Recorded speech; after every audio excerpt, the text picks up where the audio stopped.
Hello, everybody, and welcome to the Dead Unicorn. My name's Corey. We're playing Spelljammer.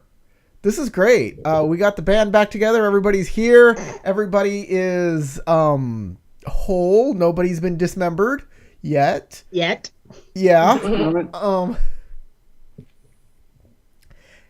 Oh no! Spike has been dismembered. Here we go. Just a thumb. Let me introduce everybody. Like I said, my name's Corey. I'm playing a character named Beetlejuice, and he is an elf with a whip. That's all you need to know. Where there's a whip, there's a way. These are not my characters. This is not the... Oh, here they are. Playing Adora's Sarah.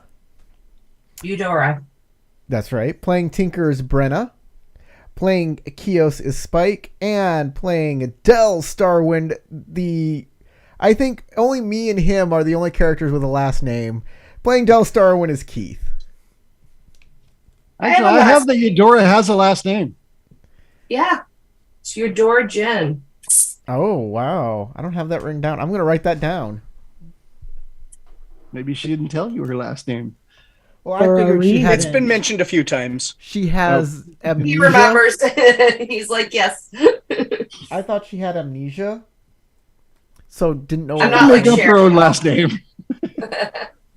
Like, I guess if you can make up your first name, you can make up your last name. You have amnesia. You're just like, I need more names. It has to be like a junk last name, like Stone or Snow or Smith.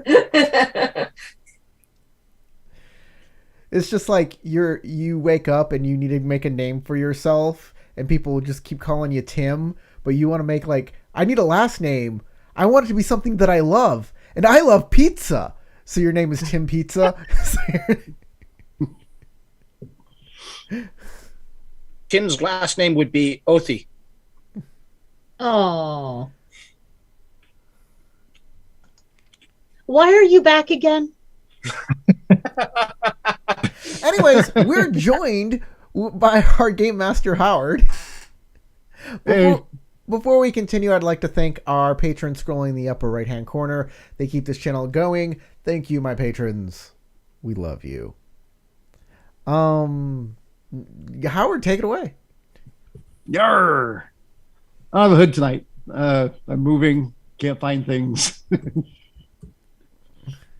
All right, so on Saloon, the forest moon of Tarl. Pirate now.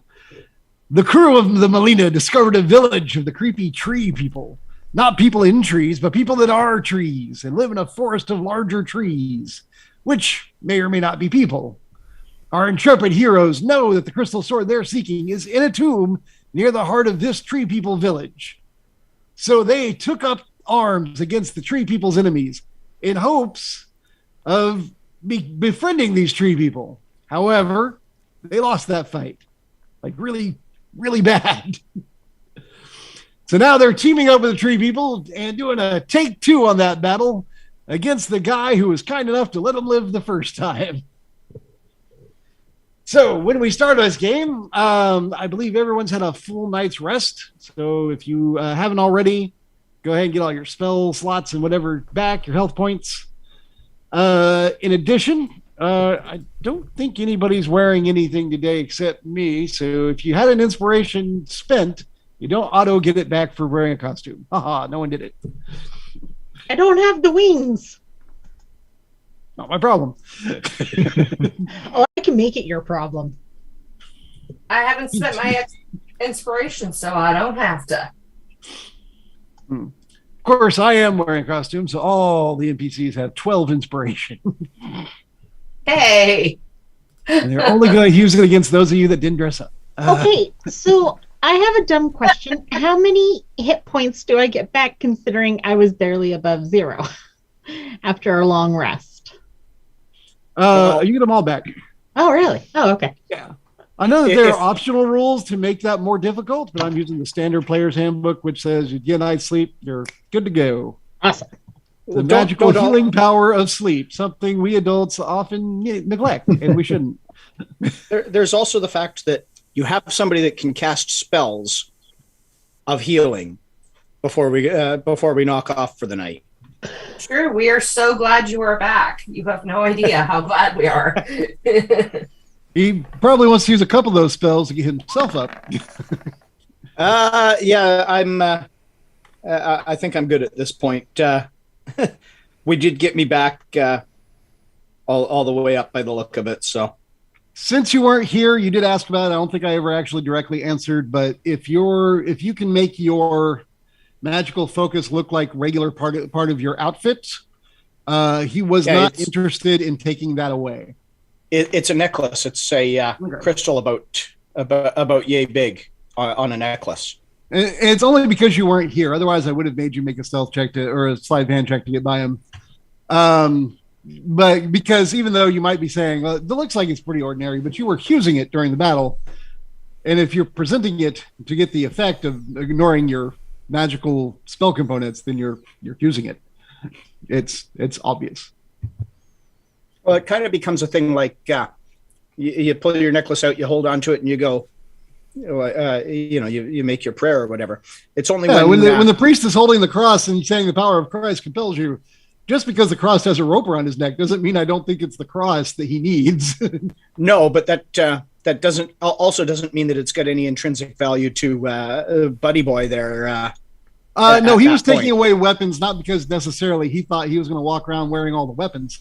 Is because he didn't want you to let you live and have you turn around and immediately come back and attack him, which y'all are doing anyway. Exactly what we're doing, yes. That's what he was worried about. Did you let your enemies live? You fool! That's what he gets for being the good guy against you people that attack him. Yeah. When we go back and attack him again, surrendering isn't going to work the second time. He's just going to kill us because we came back. Yeah, you've pretty much proven that you are, to him, the bad guys. No more mercy. Even though he is obviously a Captain Planet villain, he's got a bunch of machines tearing down a forest, and we've got to stop him.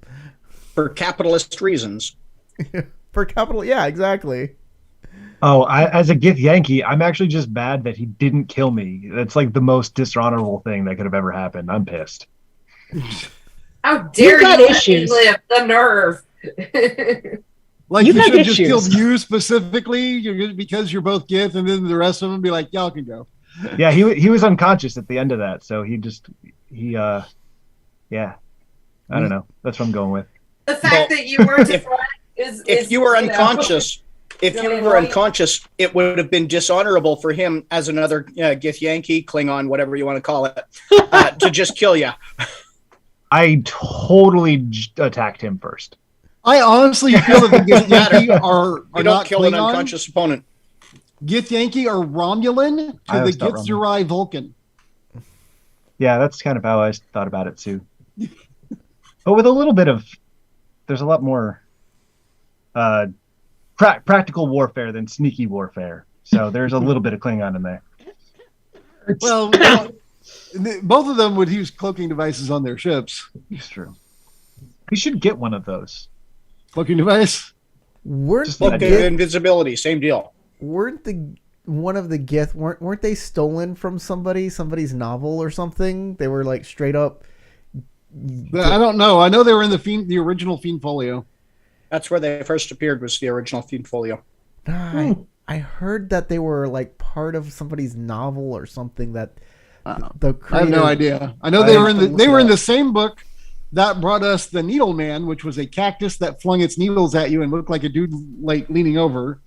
The Adherer, which is a guy that's a mummy made out of sticky tape, and the Flail Snail, which is a snail with a flail for a face.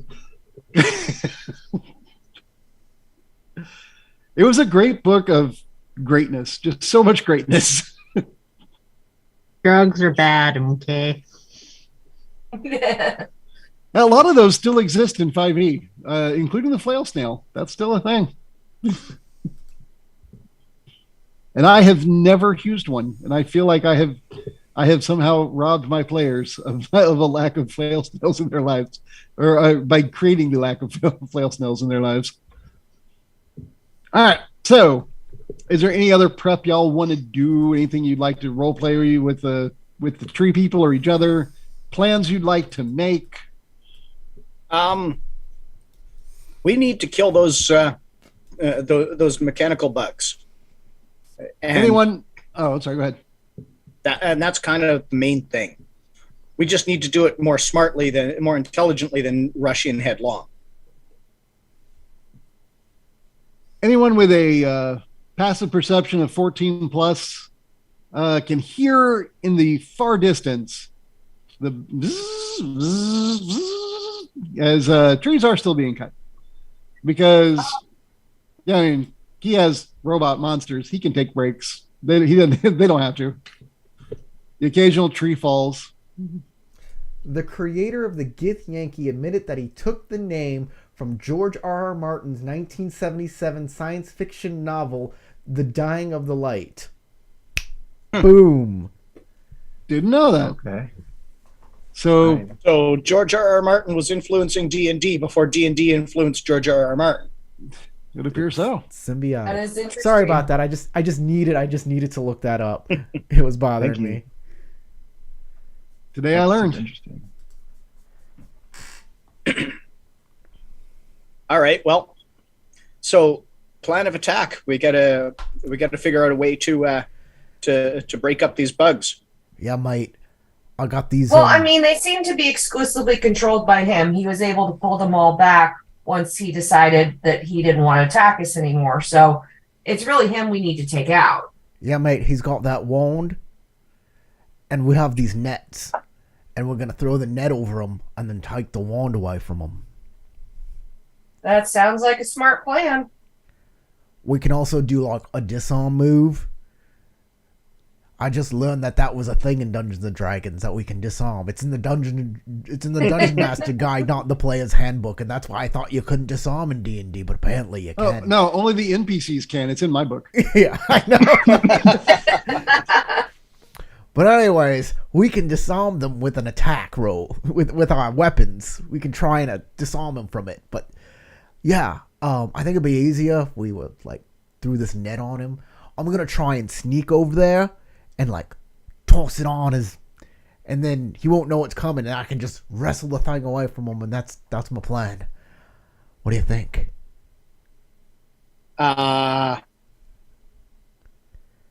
Sort of. Okay. I think that you need a bit of help with that. I like where you're going with it. Like a Not trying to dissuade. But we're going to need a little bit more than just a net over, buddy. Now, I have this wonderful spell called Hold Person that might be able to assist with this a little bit. I'm just going through, looking through things and double checking what I want to prepare for the day. And I think I'm going to add that one to my prepared list. So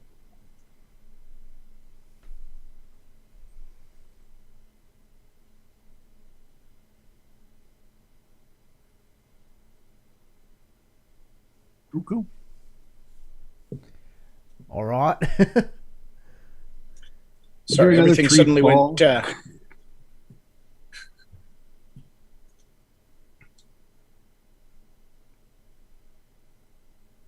Well, Keyhouse was definitely thinking of a strategy akin to Beetlejuice. And with his astral knowledge, where he can change some proficiencies or a proficiency, I'm going to change over. So he has proficiency in stealth and with tinker tools, as he's kind of thinking the same way as Beetlejuice right now.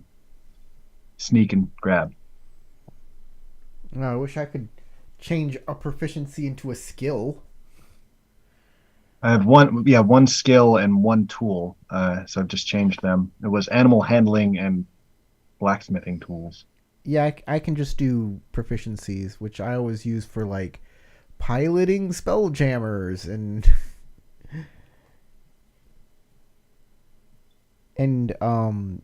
yeah, using thieves tools. I really need to get a set of thieves tools so I can just do that all the time. You can't have mine. Just take them from her. She's smaller than you. What's she gonna do? Murder you in your sleep. Or just fly up really high and take a big rock and just drop it on his head. mean, I feel like all the coolest thieves have thieves' tools that they've stolen. It's like kind of lame to buy thieves' tools. Right? Like, why would you do that? That's crazy. Look, if you've got small hands, smaller than average, you have to get them custom made. There's that. But also, aren't you like kind of a tool, like an artisan, mechanic, creator type person? I feel like you could probably make your own tools if you wanted to. Yes, but you also need tools to make the tools. There's that. That's a valid point. So, I guess the plan is that our little army attacks, distracting him. We have a stealth team come in and either hold him with a spell or put a net over him while we then disarm him. Right? We try and pin him down, get the rod out of his hand, and Bob's your uncle.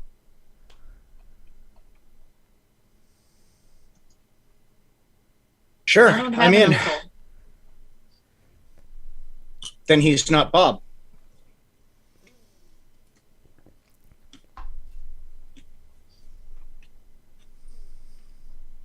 Although that tree person, that Artuk over there, maybe we'll call him Bob.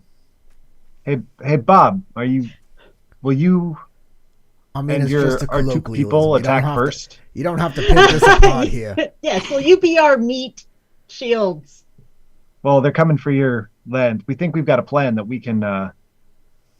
It's really just about grabbing the rod, like Beetlejuice said. I mean, having a distraction would be helpful because we want him to not be focused on the fact that we're trying to take his wand away. Exactly. I assume Tinker's translating. Yes. All right. The Artuk will respond that they can give you 12 warriors and one of their elders for this fight. I mean, I'm gonna think that like an elder tree is probably a lot bigger and beefier than the other trees, because older trees are bigger. Although we think like He's got like a big long moss beard. right, because like older people they're like weak and frail, but older trees they're usually like gigantic, right? Like the big old oak that's been there for generations. They ask if you want to meet him because they're just trying to understand what you're talking about. Sure, we can meet the old man. Yeah. Okay. Yeah, but these aren't ents. That would be more like No. trees. These are These are more like bark-covered starfish. They're very strange things. Right. they're more like brambles, So they don't follow know, tree intelligent rules. tumbleweeds. So you're saying they don't follow tree rules, is what you're saying. You've seen them walk up trees in a almost like, I don't want to say spidery. I think starfish probably is the best way to describe them as far as their movements and their weird branch tentacles and Why, everything wait, about them. They're very strange. Are you saying that these things aren't trees, but they're camouflaged to look like trees, like a stick bug? Are these things insects? Are you asking them or are you asking one of the players? I'm Other asking. characters? Well, Dell, was the one who was saying this kind of stuff. So my questions are at Dell right now. Oh, okay. They're no more an insect than that shrub there is an insect, but they're more like an intelligent tumbleweed. An intelligent tumbleweed.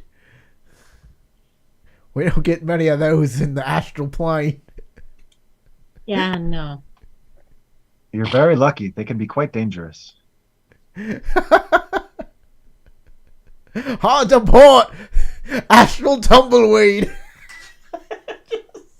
As long as it's not a tumblebleed, those ones are nasty.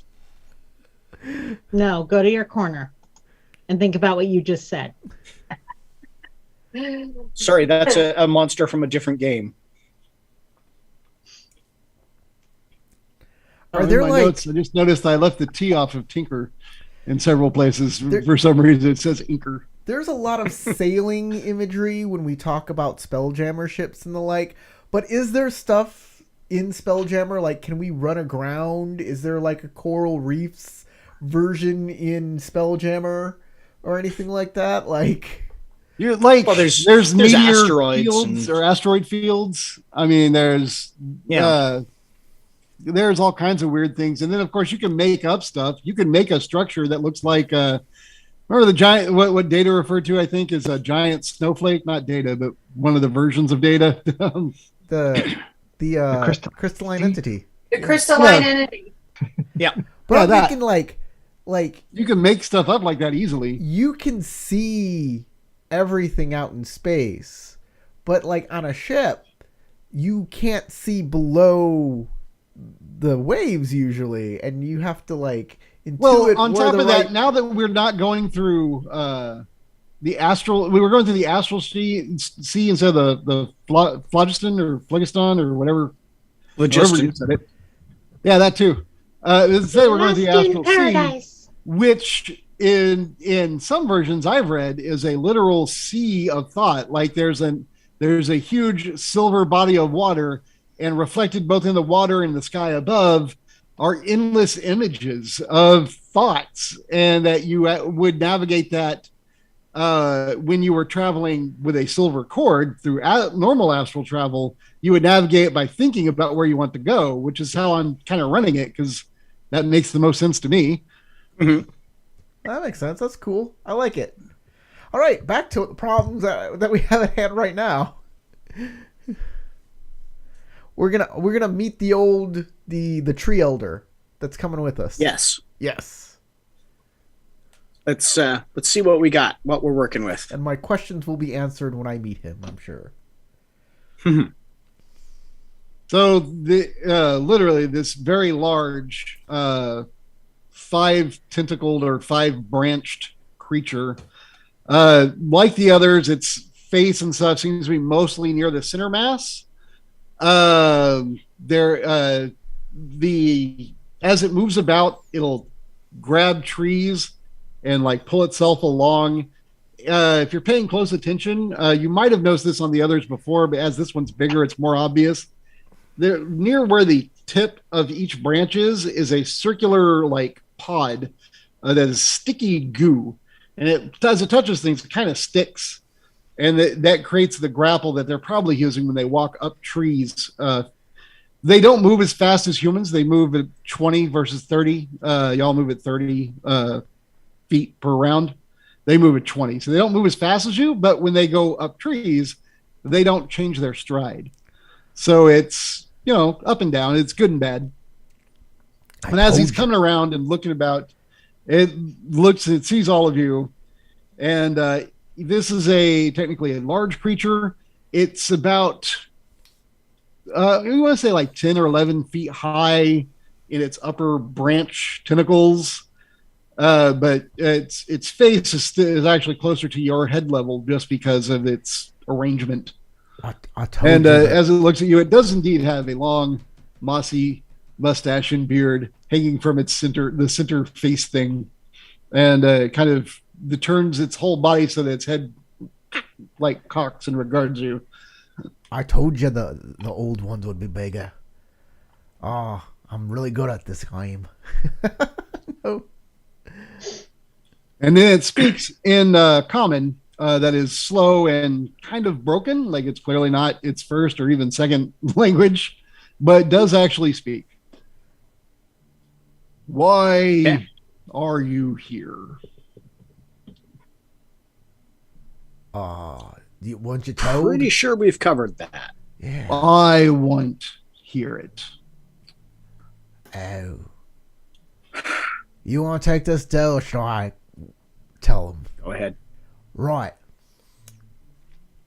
We're here to, we're here because we're headed towards this tomb. What's the tomb again, Howard? Pull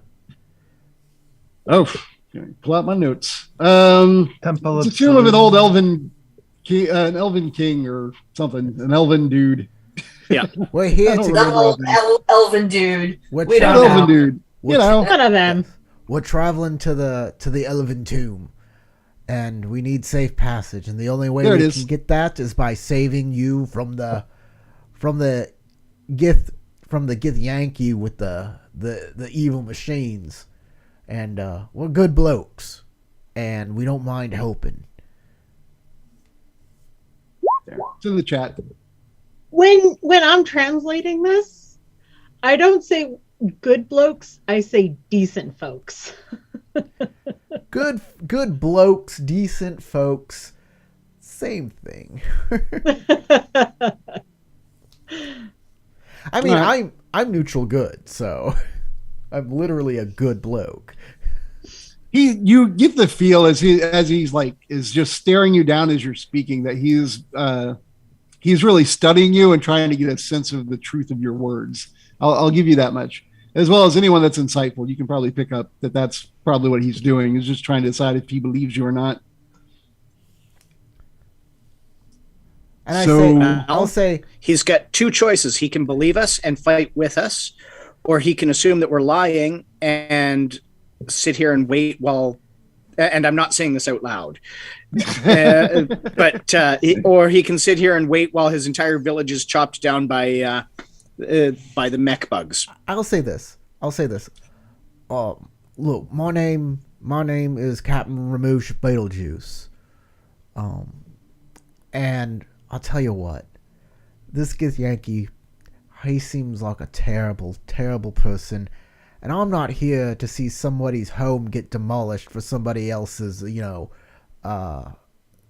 Profit. For somebody else's money. Look, if I can help, I'm gonna help. And I already tried, and I failed. And I'm here to make amends for that. I'm here to try again. I'm not gonna give up on you. So I hope you can appreciate that. he goes like this, and as he's listening to you, he like strokes his moss beard, which immediately becomes like slicked and like toughened and like pulled tight by the goo in his pseudopod hand, whatever that is. Very well. You will work with us in our formation to attack him. Right, we have a plan. Would you like to hear the plan that we've come up with? Very well. See, this Githyanki, he's got a magic wand. I don't know, do you have any magic? I know what magic is. Okay, he has My tribe is unique to the Artuk. We spent time in the Feywild. He has this magic wand, and it controls all of his evil machines. And all we have to do is snatch that away, and I think the evil machines will stop fighting. Without that wand, he got no power. So if we can distract the evil machines while somebody sneaks in and snatches that wand away from him, we can stop him with as little fighting as possible.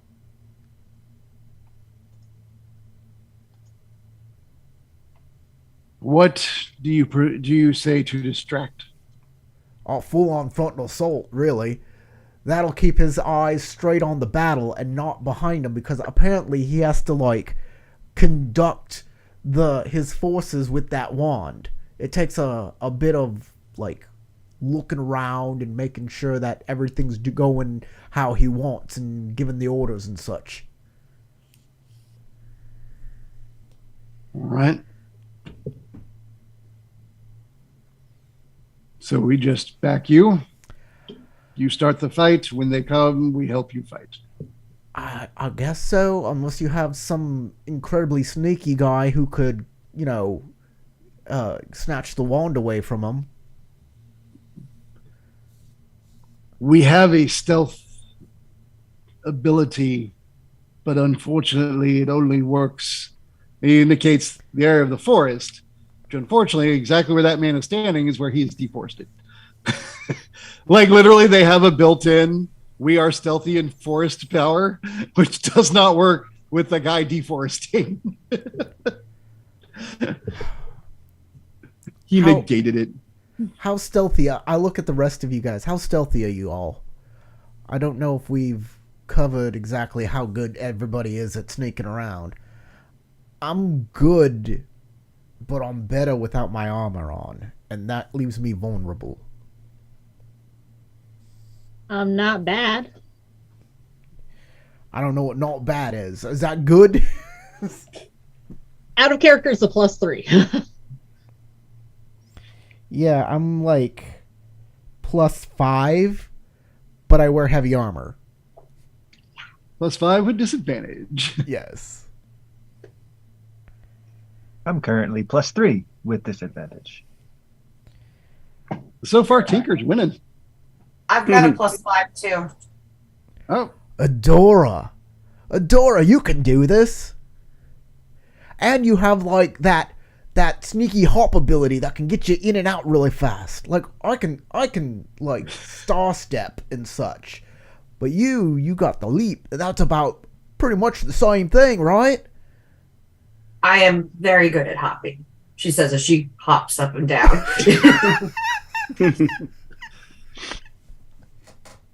I'm good at getting out of the way. I give you the net. Use this then. She'll pick it up. If Dell's hold person spell doesn't work, then it's up to you to net him. Do what I can. And then you gotta snatch that wand away from him using the disarm maneuver.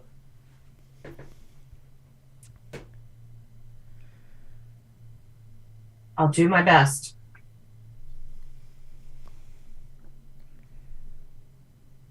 how long before you're ready? I look at everybody. We just finished our rest. I think we're ready now, right? He waves his hand for a moment. Take a little longer.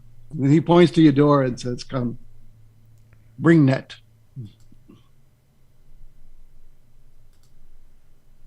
All right. Over the course of the next hour, essentially what he's going to do is he's going to attune the net to you unless you don't allow it, because you have to willingly do that. So I'll cooperate. Okay. He's using like cool tree people stuff. And essentially it will allow you to use the net. Are you already proficient with all martial weapons? I think you are.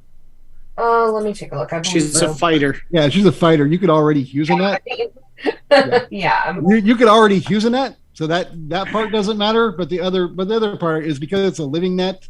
It once you're attuned to it, it will understand what you're trying to do and give you a +2 bonus. It's a +2 net. It's a +2 net of netting.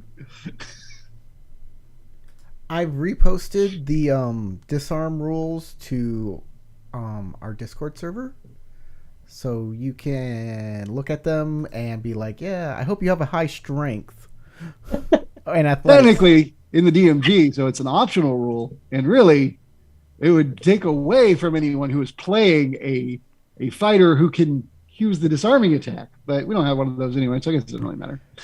It's strength athletics. Oh, it's your successful attack versus their strength athletics or dex acrobatics. Right, it's kind of similar to grapple. Right. And you'd have disadvantage if they had if they're holding it in two hands or if it's a larger creature. You have advantage on it if it's versus a smaller creature. So you can take stuff from Tinker. It's easier, actually. You can be like, she's got like the wrench in her hand, and you can just slap it out of her hand and be like, you dropped something. It'd be really mean. Oh, I'll drop something on your head from about 30 feet up. I mean, no one would be mean to Tinker, though. No one would actually do that. We love Tinker. If you want your ship, when we eventually get, one, if you want it to keep flying, then yeah. Oh, Sarah, you also know, which I think y'all had figured this out already. The living net, since you're attuned to it also has a power that is not super useful. It's designed to like catch animals and such, and if it catches one, if it tries to chew its way out, the net regenerates a health point every round, so it becomes almost impossible to do so. Ooh. But if somebody is trying to cut their way out and they're able to do more than a single point per round, they'll still get out. Ah, that's unfortunate. Also, We like Tinker more than what she can just do for the ship. She's cool.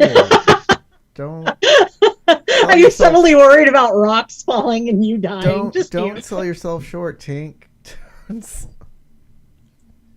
Yeah, we also like that we can get her to fly over things and tell us what she saw and then fly back if she doesn't get killed. It's a darn good thing that she's too easily distracted to like come up with coherent lies because she just doesn't care enough about that to lie. So it's like, all right. Anything else y'all need to do, or y'all getting ready pretty much to go? I'm good. I'm okay. Cool. Right. Let's see. Are y'all? Let me see what page y'all are on. You're on the page with a big Artuk. There you go. Oh yeah, I should we'll put the map up on the screen for everybody here.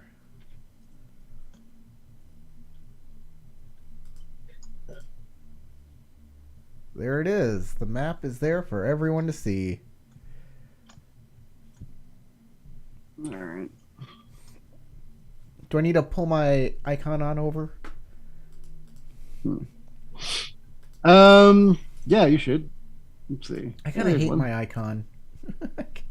I don't like it that much. It's the only one I had that had a whip. where does it live again? Where does what? The In the journal. Is that what you're asking? It looks like a newspaper talking about anachronisms earlier. yeah.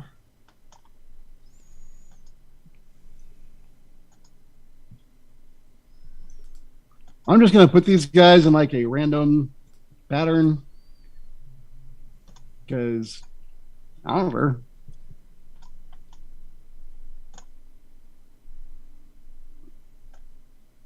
You didn't Okay, have when I click on the newspaper, all I see is my character sheet. You didn't have it already set up? Ugh. I didn't know what you were asking. I apologize. Oh, okay. Or I thought I did, but then I didn't. So yeah, where would my icon be that I could put it on even onto the map?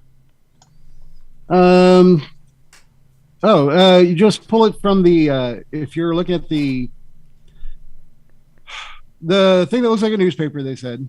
Yep. And you see the list says should say characters and show you all your characters, which you only have one. Click on your name, which will be Delta, and yes, drag that over. Oh.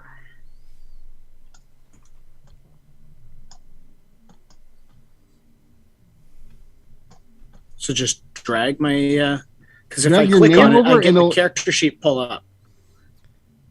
If you drag your name over to the map, a Oh, icon okay. should appear.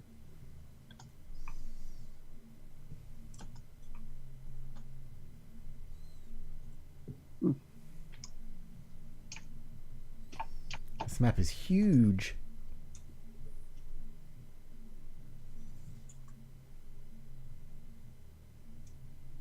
Oops, I took mine. No. Oh, there I am. There you go. One big one. Yep, that's me. And I'll be over here with you guys. Oh, wait. I did it twice. What? Yeah, you look like you're on there twice. Okay. You eat one of you. Then I will take one of those and drag it away. Does that work? That seems to work. Okay. Control Alt Delete. I can delete it if you want. I am 3 times on there. You are talented. I only need one of me. I only need one of me. I don't know. Two We of could me up probably there. use some of your clones in this fight. I mean, There, I killed you. What kind of armor does Adora wear? Okay. The Princess Leia bikini, but she's a rabbit, so it gives you mixed feelings. No, she's like a fighter class, right? So she doesn't wear heavy armor either? I don't know what she's wearing. There's such a thing as a mobility fighter. Yes. She is a mobility fighter. She's wearing studded leather. Wow. Cool. I mean, although Sarah could have answered that, I suppose, probably. I guess that's why I have the highest armor class, because I'm wearing heavy armor and carrying a shield. If you're walking around like a can. She is definitely a mobility fighter. She is much more about moving than she is about trying to. Yeah, I'm not a tank.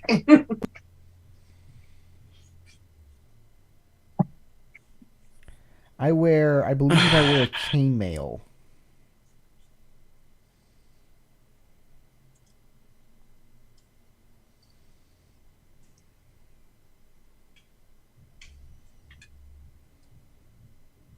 All right. No, scale mail. I wear scale mail is what I wear.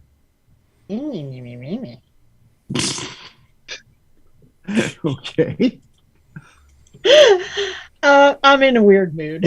I was like, I'm not against Mock and Corey. It's been a hobby of mine for years, but it just seems out of nowhere.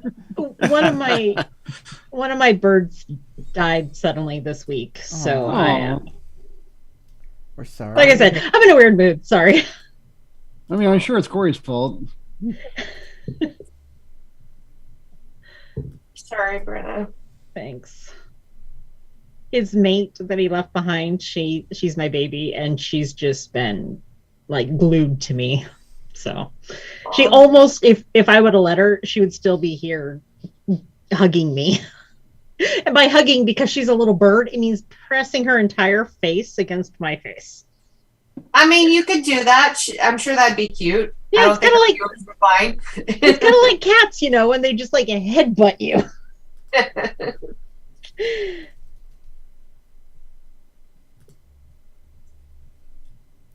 Oh, scale mail is medium armor. It's not heavy armor, but it still gives me disadvantage on stealth.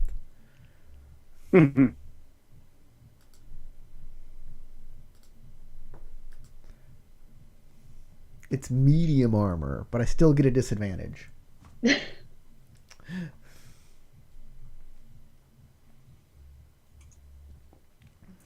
we go, 21. Carefully counting out my evil robots. 1.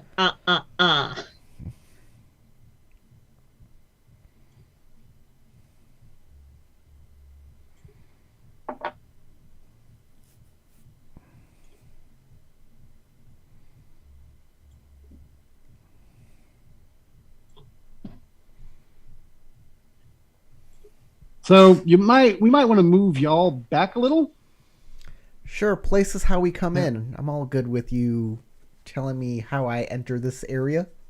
The Artuk will be back here where I've just placed them because they would try and be close to the tree line before revealing themselves. They can get fairly close at the edge of the tree line and still be hidden because they have like a ridiculous stealth ability in trees. However, once you don't see trees anymore, That's your sign that you've hit the deforestation. yeah. So y'all would probably want to be back close to where the Artuk are. I am going to move with Dell. Wherever he goes, I am going to move with him. I'm going to tell y'all kind of my strategy, because he's going to probably want to get into range of his hold person and use Starlight Step to get there. And I can keep up with that. And since he's our spellcaster and our healer, he'll need someone to protect him as well and not be overwhelmed by evil robots like he was last time. So I will be right next to him as a sentinel, making sure he doesn't get destroyed. Right. So my spell has a range of only about 60 feet. So I'm going to have to get in pretty darn close for what we are. Starlight? Now, looking at this terrain, am I able? I'm going to have to go around the bugs there somehow. Starlight Step. I can only do that twice, and they're only 30 feet each. It's a bonus action. So you can It is a bonus action. You can Starlight Step away from them, then take a move action, and then you can do that again if you need to. So if they are closed with you, you can Starlight Step, and they won't get an attack of opportunity.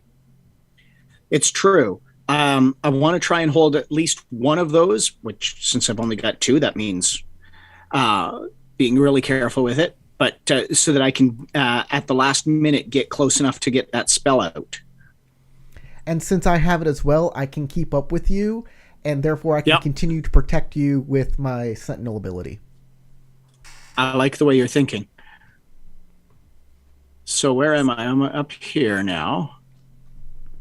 Yeah, I'll stand right next to you. Scroll out here a little bit here so that I can see. Remember, Howard, you can always shift long click to focus the action on the map wherever you need it to go, and all of our maps will change to that area of focus. Mm-hmm. Okay, so I'm going to go.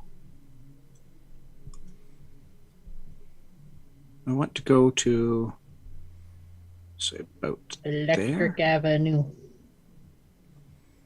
How far is that one? 5, 10, 15, 20, 25, 30. So yeah. Shit. Never figured out how to get the drawn line thing. You mean the ruler? Yeah. Upper right there is, or upper left. Upper left there is a ruler tool, and you click it, and then you can start making little. Can you see my ruler now? Okay. Yeah. And then remember to move your guy. You have to click on the little mouse cursor again to move. Otherwise, you'll just be using the ruler. So I want that square there.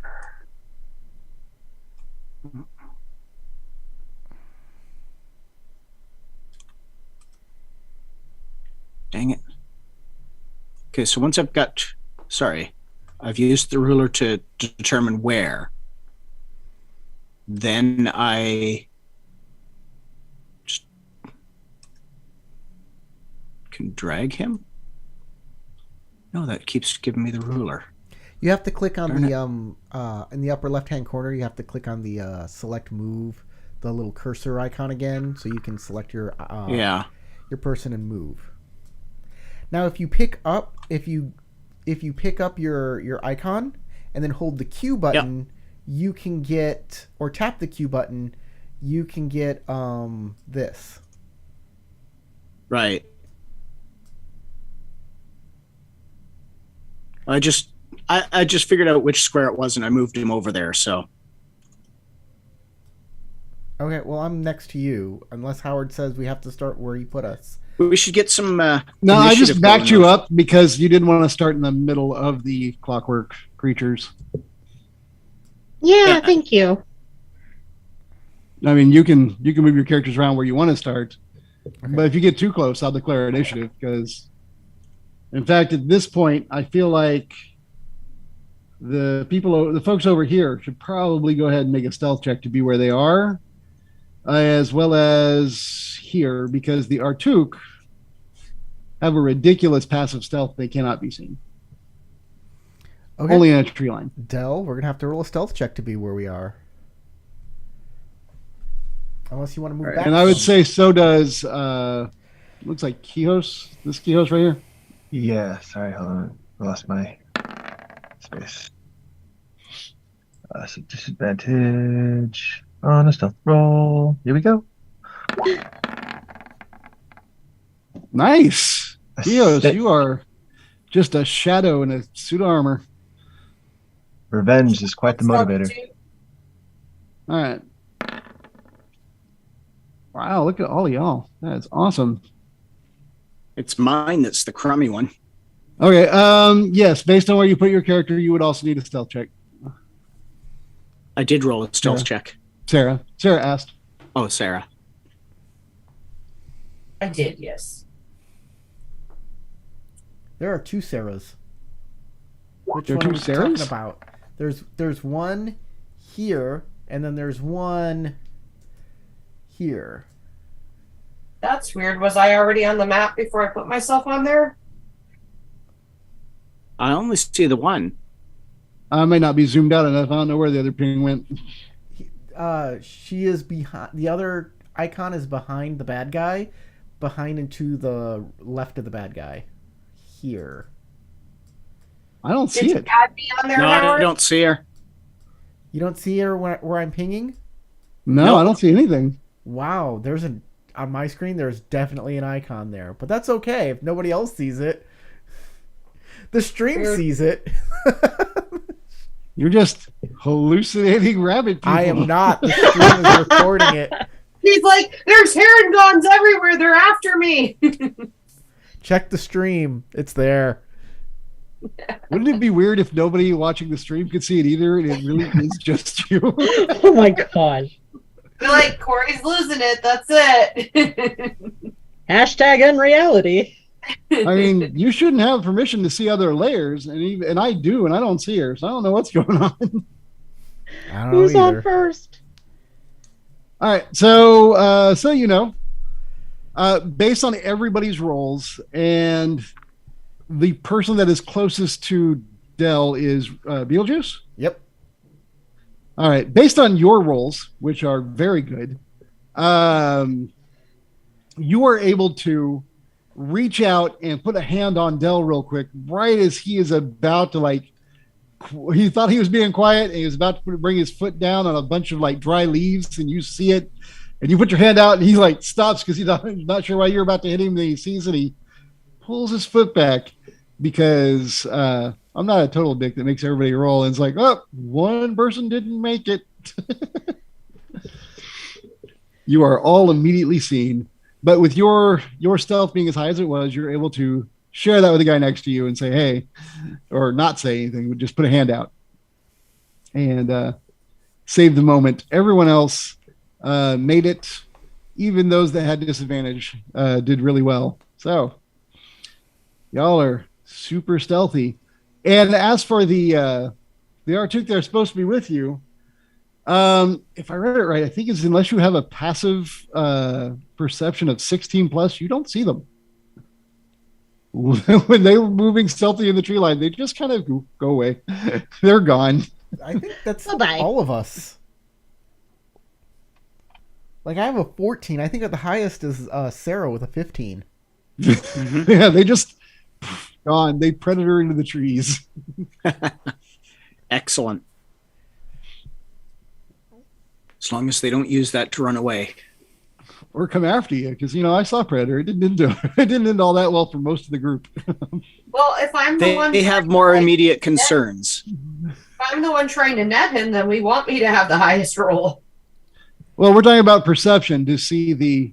We're talking about the Artuk. They're on your side at the moment. Mhm. The joke was that they were predating into the trees, which meant, if they were decided to be like the predator, that'd be a real problem. Yeah. Only have- if they wanted to hunt us and not him. They had the lasers and all the other stuff he had. Well, if they had that, we wouldn't be in this predicament anyway, because they'd have Yeah, just taken out Buddy. Yeah, if they had some decent tech, geez, what's with these but my stick is alive. Your weapons are crap. But you make it blunt and I can make it regrow its sharp edge. Oh, that'll take a while. This is like druid craft and it's useless.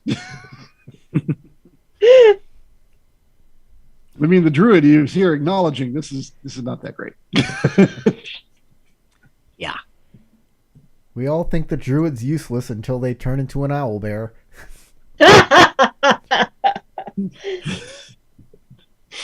Can't turn into owl bear. It said most of the internet. Your mom was an owlbear. So I'm half owl, quarter bear. All right. So at this point, if y'all would like to start taking actions to begin the combat, then we need initiatives. All right. Since they do not know you are there, they will have the surprised condition. There's no such thing as surprise round, but it feels very much like the same thing. I wish I didn't go first. I wanted to go after Dell. Ah, no. Ah, what did I do? All the dice. You just shot us with your initiative. Well, I accidentally clicked something, and now I have like a little box in the corner that says Tinker, repeating attack, blah, blah, blah, blah. She's just really angry over and over again. Actually, I don't think you have the light crossbow. I think you kept your tools on you. Yeah, So that's I've true, got the worst initiative of us. which is why I was so confused to begin with.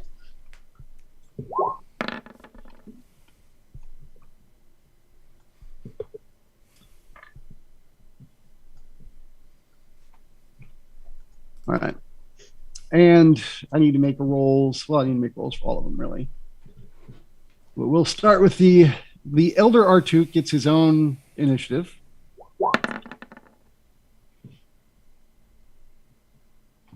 Let's see.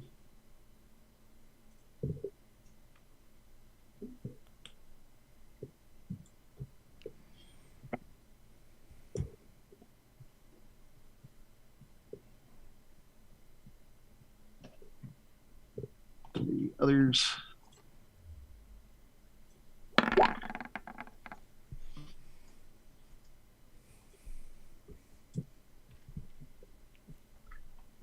And then the clock works. Ooh, nat 20.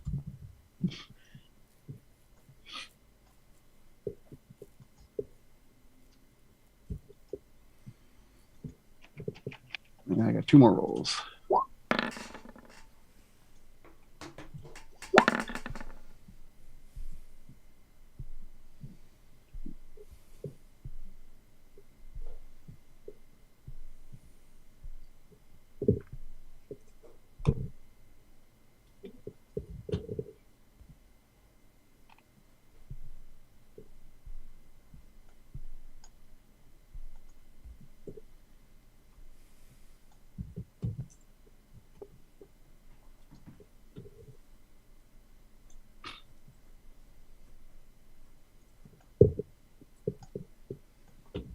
All right, that's everybody. I think the highest I saw was a 23. Is that right? Yep.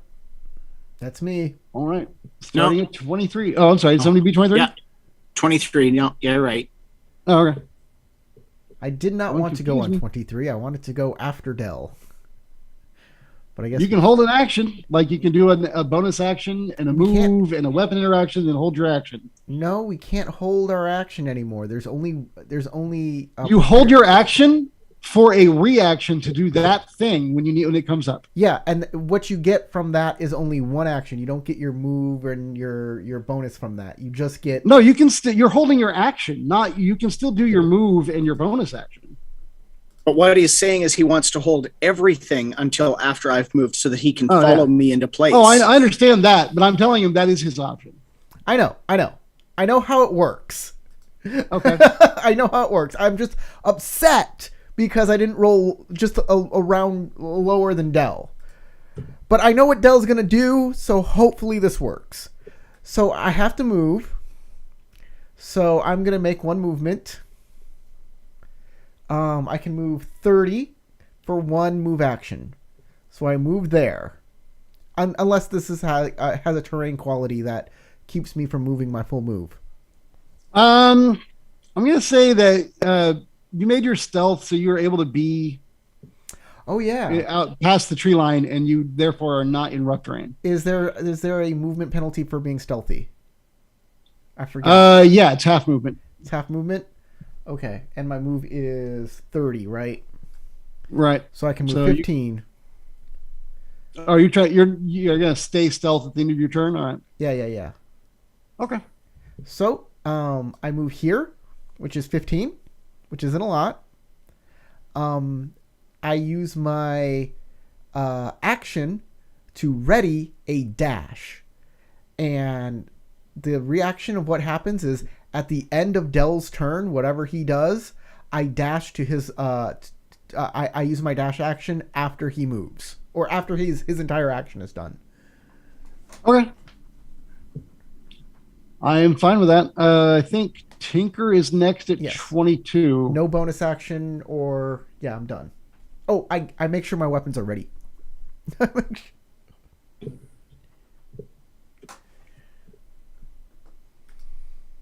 I have a catapult. I'm just reading up on the details on it. You have a catapult? Yes. Where have you been carrying? Are you talking about like ship equipment? It is a spell. Oh, I was like, what now? He was like, I should know if you've been carting around a catapult. Okay. I'm Just picturing like, it kind of like as an secret anime. invisible catapult. I'm picturing it kind of like, in anime when like the tiny little character whips out this giant weapon and you're like, where have you been keeping that? I know that a lot of the subclasses have weird features I'm not fully up on, and you are an artificer, so I was ready to believe you. Well, considering, it does have to, I do weird things because artificer. Basically, my R2D2 kind of like, as the way I see it in my head, morphs from steampunk version of BB-8, into like suddenly becomes like RoboCop. Okay, so I was distracted because I have to figure out the ruler myself because I have 90 feet on it.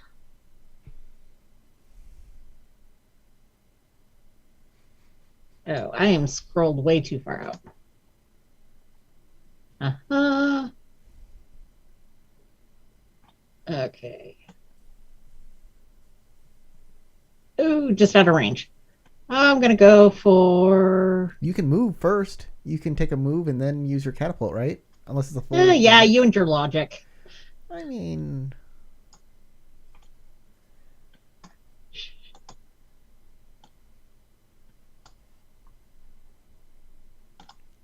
Okay. That's the dude that I'm aiming for, correct? I mean, he's the guy in charge. Oh, yeah. Okay, then I am within range on that one. Okay, choose one object weighing 1 to 5 pounds, blah, blah, blah, blah, 90 feet. He must make a dexterity saving throw. Nice. All right. Let me double check his dex. And does he have... Nope. All right. All right. It hits him, and it does 3d8 bludgeoning.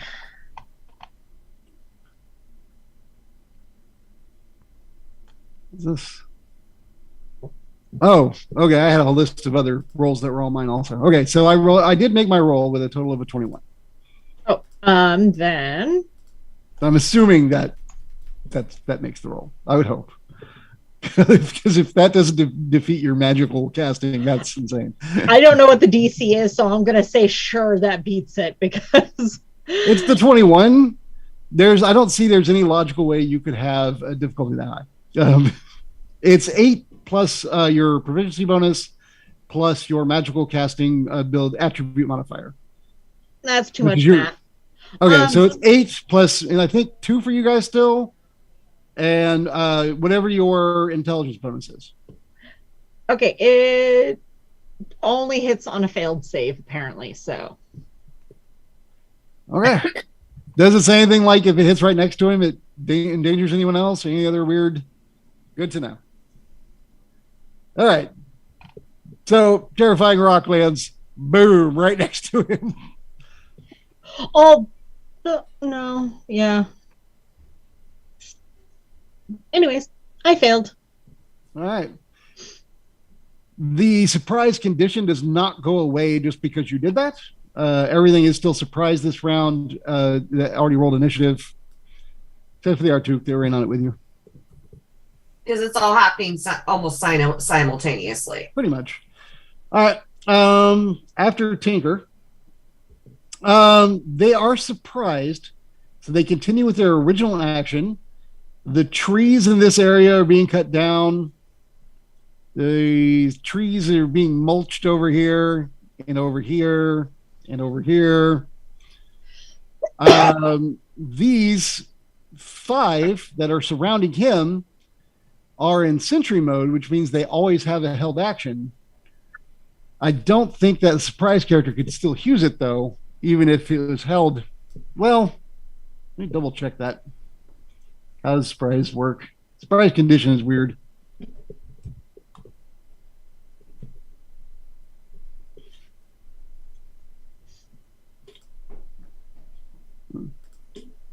Nice side tries to be stealthy. Okay, you did try to be stealthy, blah, blah, blah.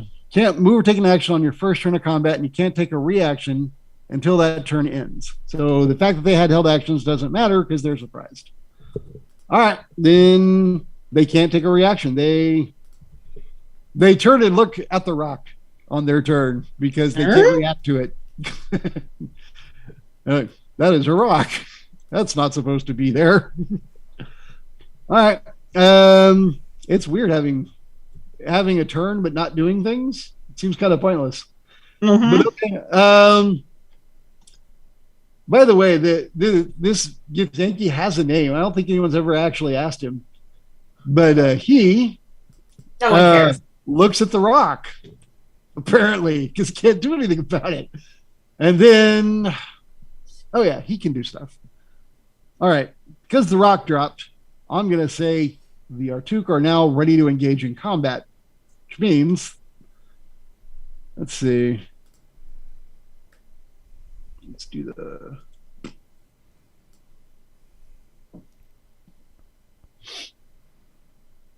Oh, he's an elder. Boop. He can go a little further.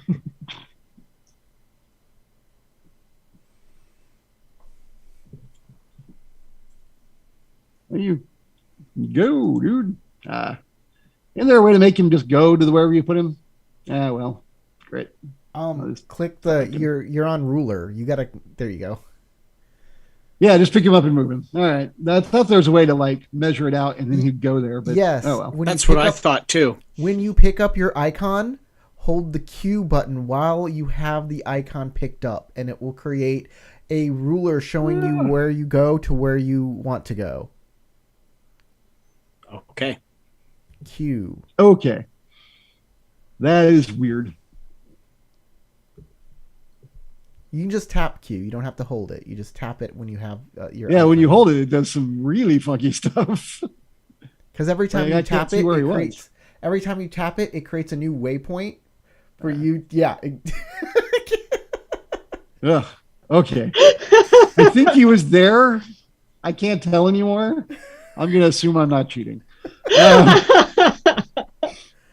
But now that he has moved, now I can use the ruler to see if he is in range. 60 feet. Nailing it. All right. And dude's surprised, so he's can't really react to it. I'm going to shoot him. He raises up his big arms or branches or whatever and fires 2 balls of glop out of those weird things at the end of them. Because that's a thing he can do for some reason. I didn't even make this stuff up. This is from books.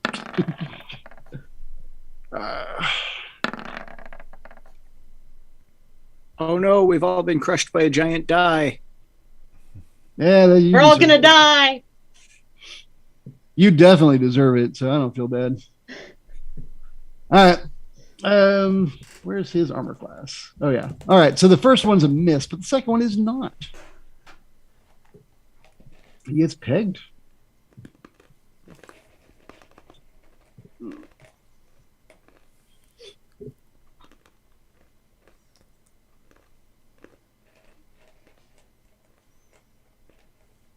Apologies, it's not coming up as quick as I thought it would. Come up faster.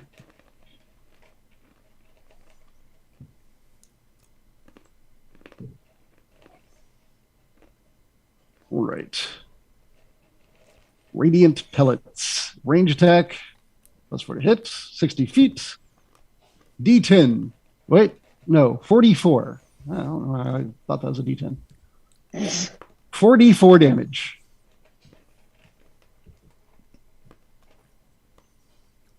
Just a random amount of damage. All right, here you go. Boop. Oh, well, beat the average. Takes 12 points of. Is it? It says radiant. Why is it radiant if it's a goo ball? I don't understand. This game is weird. Radiant pellet. It is radiant damage. Yeah, I guess it. The ball begins to glow with a sunny light. Sunny delight. He shoots to a sunny delight. He dies. No, but he does take 12 points of damage. They do have magic. And that is his turn. And let's see. After him, it looks like Kihos, you are next. Y'all both went on 18, but he had a higher dex than you because you have a very small dex. Well, it's how you use it. Dell, you'll be next after this. I think in terms of the surprise this round, I'm going to just spend my bonus action to prepare myself with Channel Divinity, Peerless Athlete, and my innate ability to cast Jump on myself. Neat. And I'm going to stay hidden for this round. All right. So you're powering up this round. Yeah, quietly Super Saiyan. You're Is slowly that going even blonde. possible? I mean, Oh, yeah, that's why the Githyanki have their hair up like trolls. Jump has a It's like, verbal "Ah." component to it, so you really can't cast that while being stealthy. No, well, it's in innate. Hold on, I can show you. Oh, it's an innate ability. It's not a spell. Okay. Yeah. Never mind. Okay. Starwind. Yay! All right. So you say press Q and then No, pick up your icon first, then press Q. Just tap it. okay, and then Q, and then I'm going to use my. Oh, I guess it just moved him. So I'm using my Starry Step to get here. All right. Then that's my bonus action, Starry Step. Cool. Okay. And then I'm going to. I want to stealthily move an extra 15, which should get me to about there. All right. Eudora, you're going to be next, by the way. All right. Yeah. But do I need a stealth roll for this? If you're about to attack, no. If you intend to be still hidden at the end of your turn, yes. Also, if you're moving, you have your half movement. That account for Starry Step, though, because you're stealthing, you have to move a half movement. Yeah, I only moved 15 for the actual movement for it. I'll make a All right. stealth roll then. All right. You don't need to re-roll stealth if you didn't do anything that really breaks stealth. Oh, okay. So if we're just closing distance, we don't have to re-roll it. Right. Right. You're still being stealthy. However, Okay. they are now on a high alert because a boulder fell out of nowhere, and then a giant tree man jumped out of the trees and shot radiant pellets at the bad guy. Yeah, that scans. So that puts me at 85 feet from him. I'm going to have to get closer on the next round to be able to do anything to him, but that's okay. Right, and here was my fear that Dell ran away from me. Way too fast. And I can't bonus action. Sorry, now. bud. I can't bonus can- action to Starry Step next to you and use my Sentinel to be right next to you. So I'm going to use sorry, my bud. action now. Whoops. Dash after Dell. Yep. Isn't it Eudora's turn? I have next? a reaction. Yeah, he had a reaction. That's right. That's right. That was held. To dash. Okay, and I am now there, and that's all I can do. You're close. All right, Eudora. Okay, so I'm gonna try to close distance stealthily, so I guess I'm doing half movement. Does it make any difference which direction I go in terms of like difficulty? Well, if based on where you are, I mean, as long as you go, I don't know. Can y'all see the ruler when I use it? We should be able to. I don't see it I- right now. yes. There it is. Yeah, I see it. All right. So when you're going this way Mhm. through your friends, it Right. won't be really an issue. But if you go this way, like through them, it's going to be an issue to stay stealth. Although if your Right. goal is to sneak up on them, when you get within a certain radius of them, I will make you reroll stealth because you're getting too close.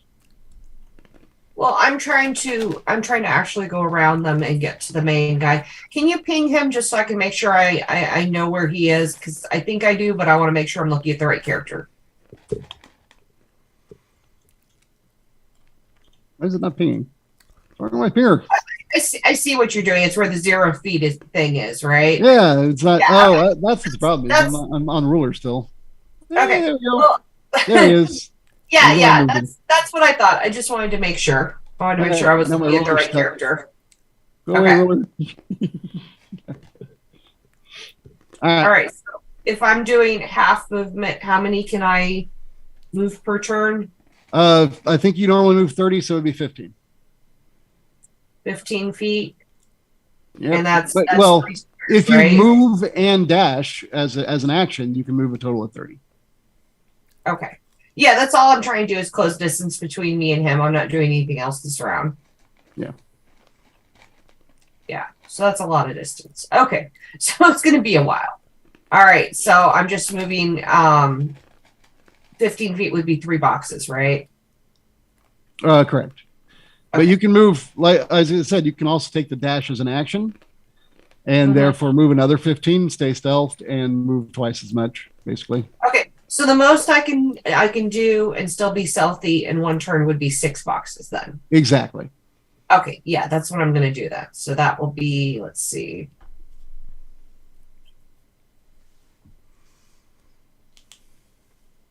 Put me right there, I guess. You want to go back towards? You want to go towards the bad guy, right? Not the. You went the wrong direction. Well, I'm trying to go around these guys instead of. Yeah, mean, I I think guess- that you're. I think you're mistaking which one. These are the good guys over here in the brown. The gold ones are the bad. Right.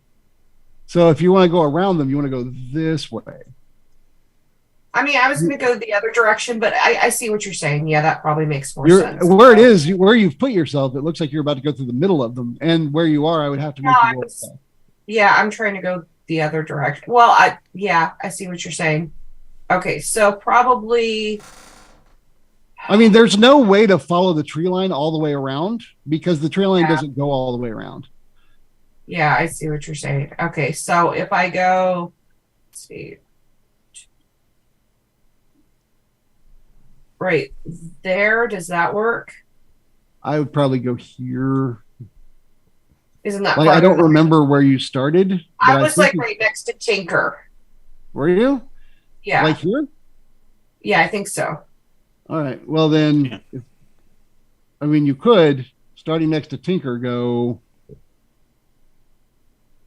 Oh, because we can go diagonally. Okay, yeah. I was thinking that like I had to go I sideways. mean, you could go and hide behind the big tree dude if you wanted, but he's about to get attacked, so you wouldn't be very stealth for long. No, that's You'd be out in the open there, but you can probably make it out to about here and still be stealthed.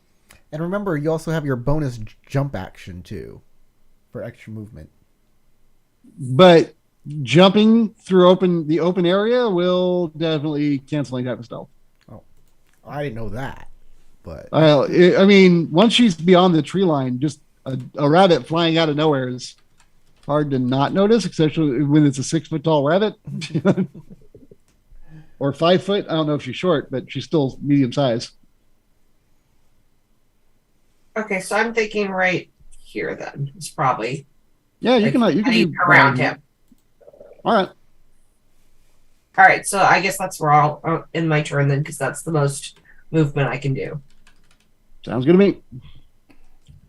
All right. After Eudora, It is the rest of the Archooks next. This looks pretty easy. I'm gonna just do it this way. Oh wait, wrong tool. There we go. These guys, 1, 2, 3, 4, 5 boxes. Oh, but they can go diagonal, so they'll go here. And they will begin. Well, this one will directly attack him, while the rest will be shooting him, because I think they all have those ugly little radiant pellet things. I don't know if they're ugly. It just seems weird. All of the Artuk things are weird.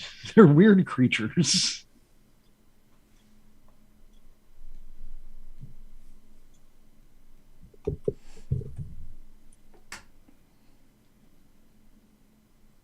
Technically, the regular it goes from weedling to elder. There's no middle thing.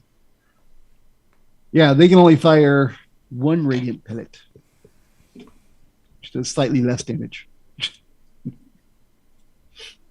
But that's 1, 2, 3, 4, 5 radiant pellets against this guy and 1 actual attack. We'll start with the actual attacker. He gets +4 to hit with a branch. It says branch. Oh, I make 2 branch attacks. Neat. All right.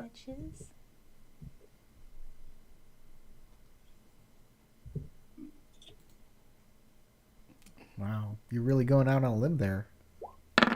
Ooh. He's really branching out. I mean, Yeah. I rolled a 5 and a 4, and a +4. Those both missed. So, oh well, it's too late. Lame. You got to work harder to get to the root of the problem. Speaking of needing to work harder, those puns. All right. However, all those radiant pellet attacks are at +3, and I have 5 of them.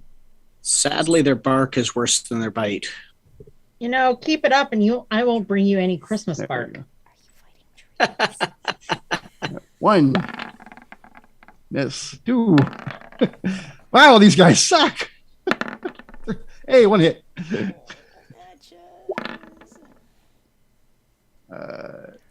Remember, if they're all attacking the same person, you can use the mob rules. Hey, Corey, stick it up your bum. Just saying. This could go faster. Wow. I read your mob rules that you sent me, and I don't like them, so I'm not using them. Okay. And they're not required to be used, so I don't feel like I've done anything wrong. No, you didn't. Because those rules, the way they work, if I'm at a certain level, they'll just be I auto decide that the mob hits you guys. That's how they work. And there's a chance it might not. And since I do have mobs that might attack you, I'd rather not use mob rules. I was about to say, knowing you, Howard, if you're deciding not to use it, it's probably because it's in our favor for you not to use it. You're welcome. And we appreciate that. Yes, we do. We do. No matter what Corey says. Poor guys, pick on Corey night. You know, I see it the opposite way. I see that each one of them has a chance to hit us now and do damage instead of just one hitting us for a static amount of damage. But that's just me. Like,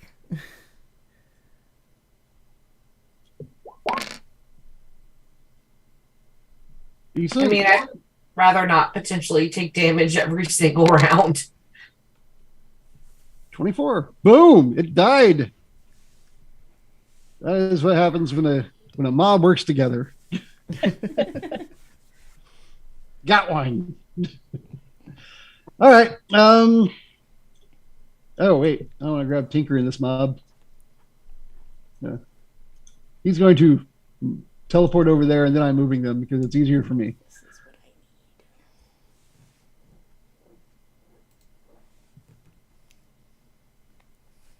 Yeah, that's enough moving for them. We've engaged all of them, but they're all going to hit the same dude because it's fun. That's 1, 2, 3, 4, 5, 6, 7, 8 melee attacks, and then 2 radiant attacks.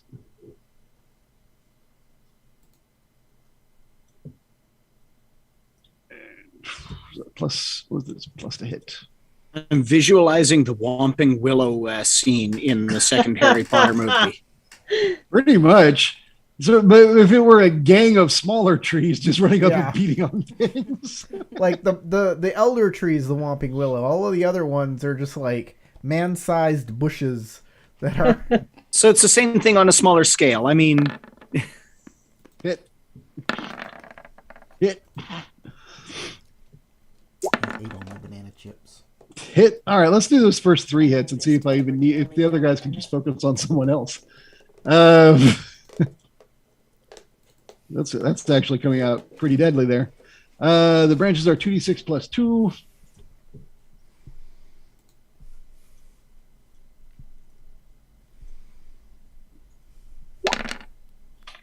Eight. 12 is 20. 6. All right. This fellow is deceased. He is an X tree. Ex-robot. Oh, X-Bud. X clock. Sorry. Oh. The trees are fine. All right. Okay. So this guy's going to attack him. We use 3 attacks. So I can still do 2 over here and 2 over here. And then they can each also get 1 radiant. So we'll do that. 1 radiant pellet. Because why not? Sounds fun. All right. For the dude on the left. Hit. Hit. Dang. Nailing it. Let's go ahead and do his radiant shot. Get it all knocked out at once. Nah, that misses. All right. So he gets 2d6. And the bonus on that was plus 2. Twice. 9. 6. That's 15 points. Hey, he's not dead yet. but is it really alive either? I don't know. They might have souls. Modron do. Probably not, though. Tinker would probably philosophize on that for hours.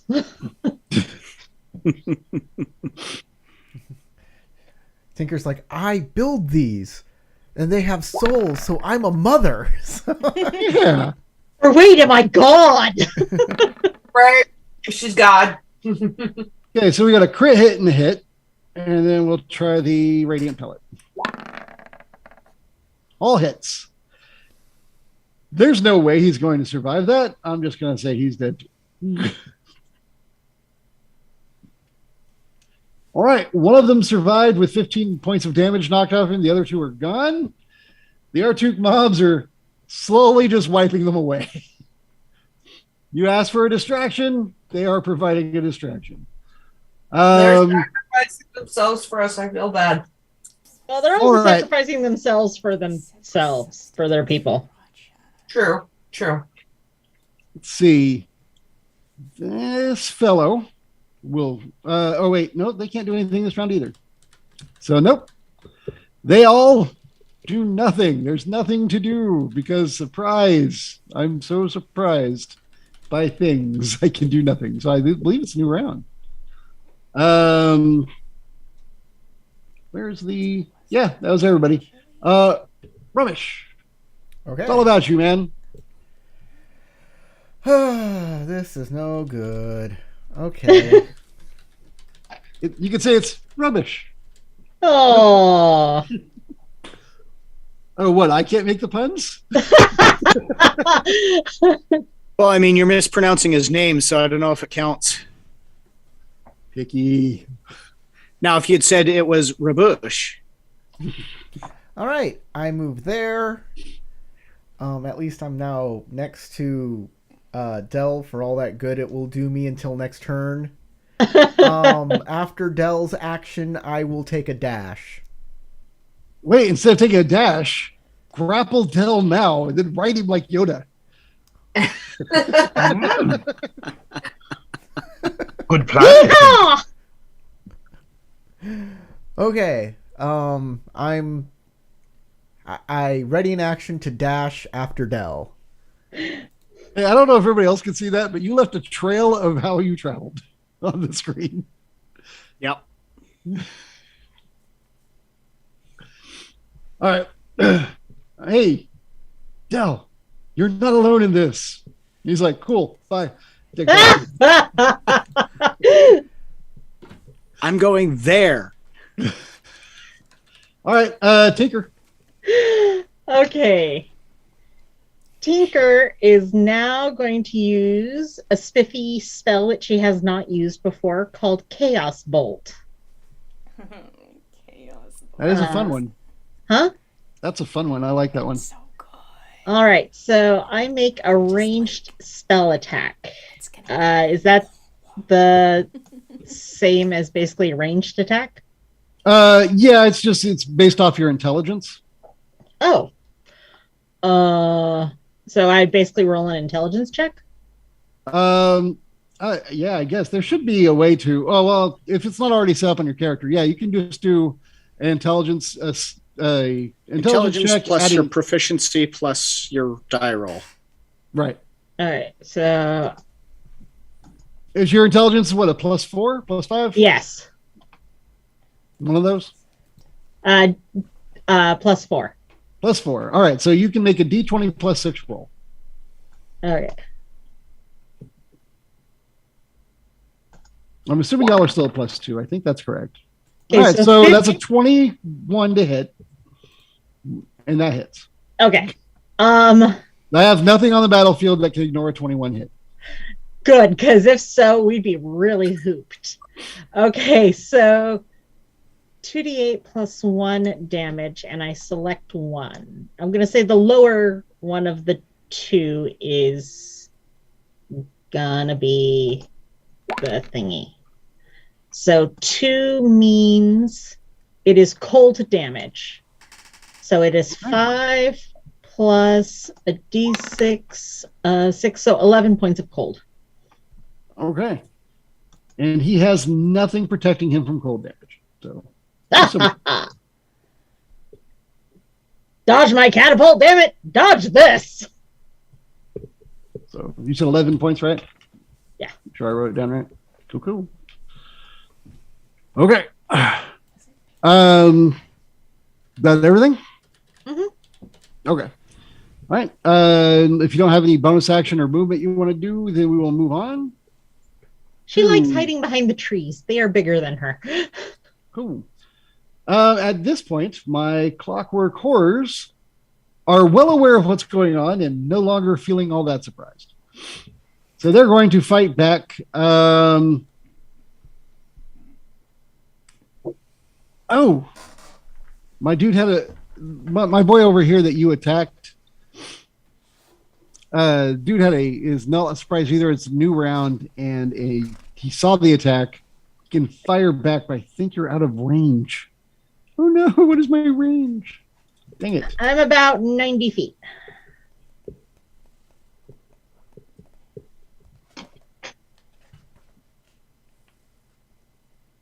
All right.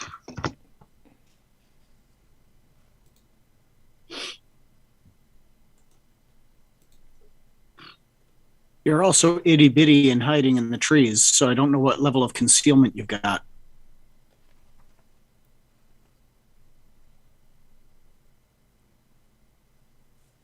Given range of 80 feet. Disadvantage beyond that. Dang it. 80 feet. Well, son of a poo. All right. Son of a poo. Well, then. Yeah. What is the range on your spell? Chaos Bolt is 120 feet. Oh, well, you're fine then. Well, poopy. Well, it's like I thought ahead. For once. Yeah, it looks like you did. And you're hidden pretty much in the tree line. I would say he would have had disadvantage before at this point. I'm just saying he can't get a beat. I'm not going to bother. Oh, well, you're fine. But, oh, well, my clockwork horse still get to go. Man, I was all smart. I held my action, and then it didn't matter. They have more movement than these guys. Although, logistically, they're just doing these guys a favor by closing distance. Oh, hey, one of those had a bonus one underneath him. He spawned a new one. He gave birth. No. Cellular division. The miracle of life. Hang on. 5, 6, 7, 8, 9, 10, 11, 12, 13, 14. It's 15, robotic 16, 17, mitosis. 18, 19, and 3 were killed? Or 2 were killed? I think 2 were killed and 1 was wounded. So there was 21 before, there's 19 now. This is the right number. Okay, we're good. It's robotic You're still good. mitosis, also called metaltosis.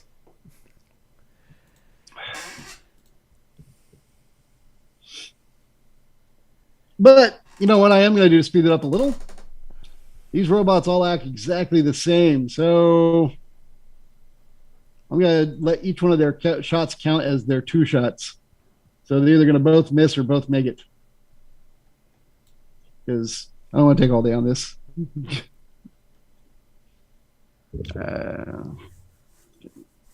Swords are at a +3, I think. All right, here we go. 2 on the first guy. Oh, I rolled it wrong. But oh well. Those are set. Those are 19 each. All right. And then the second guy. That guy's getting hit. I'm rolling fairly well. Third guy. Oh, I think that misses. Hang on. Wheelings. Oh no. Their armor class sucks. Oh, 15 natural armor. No, it's not that bad. They're good. And one more. Still a miss. 1, 2, 3, 4. And then this guy from he can stab that. No, he can just use the swords.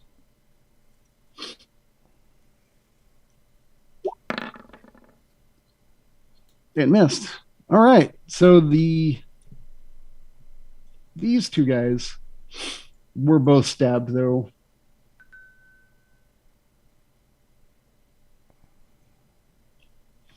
Bad news is because I did it that way, they got stabbed twice each. So times 2. First guy takes 12. Second guy takes 18. All right, Wheeling, you're still up.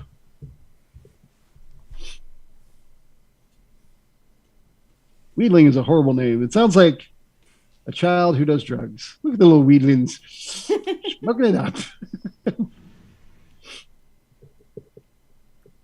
Smoke up, my little weedlings.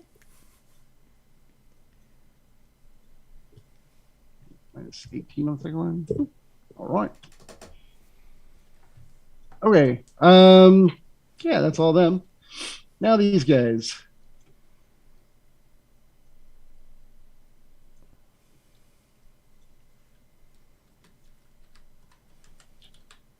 Do it the same.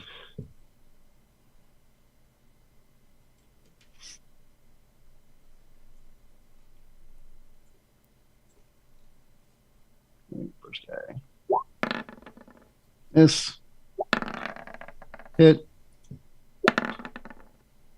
Miss. Miss. And miss. Oh, wow. That was not the best for them.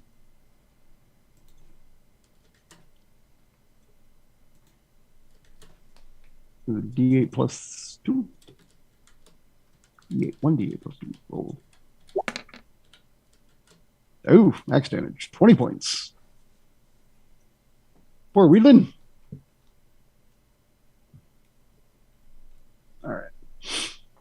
Okay. And then these guys, you 2 stayed stealth, if I remember correctly, Beetlejuice and Dell. Yes. Correct. All right. 1, 2, 3, 4, 5. He can move there. He can move here.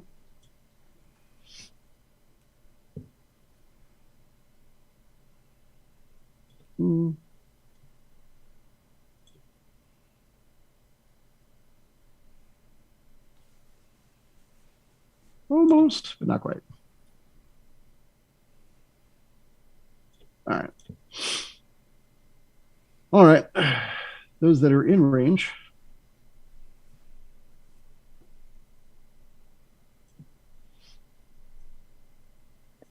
Gonna stab the heck out of the elder, or they're gonna attempt to.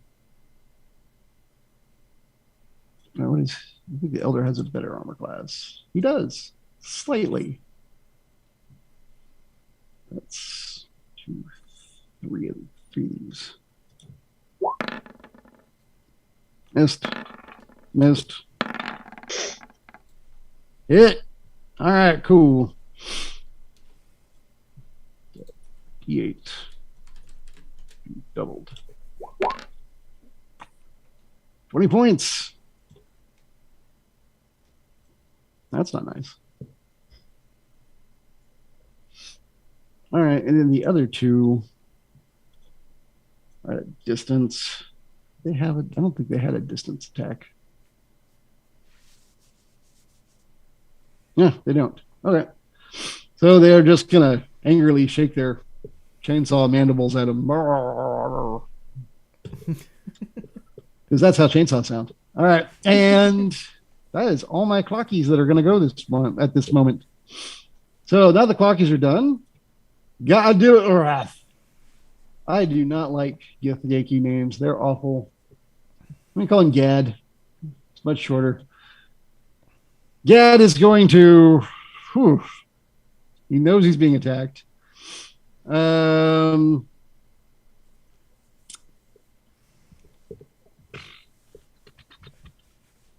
his stat block? There it is. Nobody's in range. Oh, yeah, if we could do that.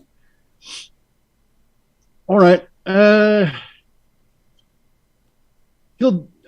He's going to keep the staff out for now because he's still got all the guys around him.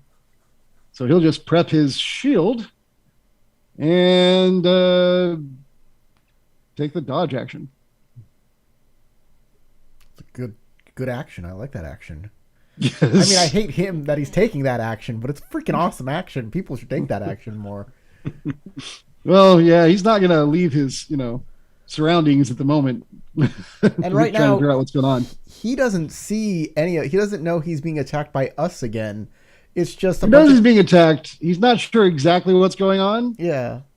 It's just, but he definitely sees the trees. The tree people and a fairy. So, and the fairy is obscured, but he knows there's something else back there that's not a tree person.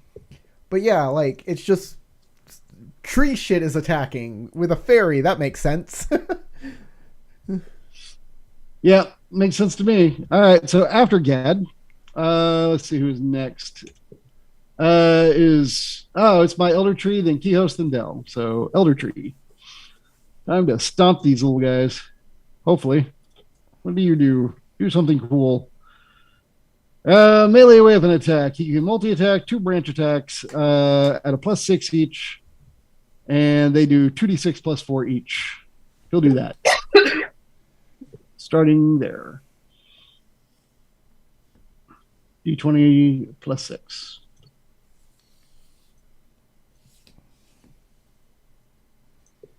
First hit. I believe that misses. Dang it. Hey, that's all right. He takes 2d6 plus, what did I say? 6.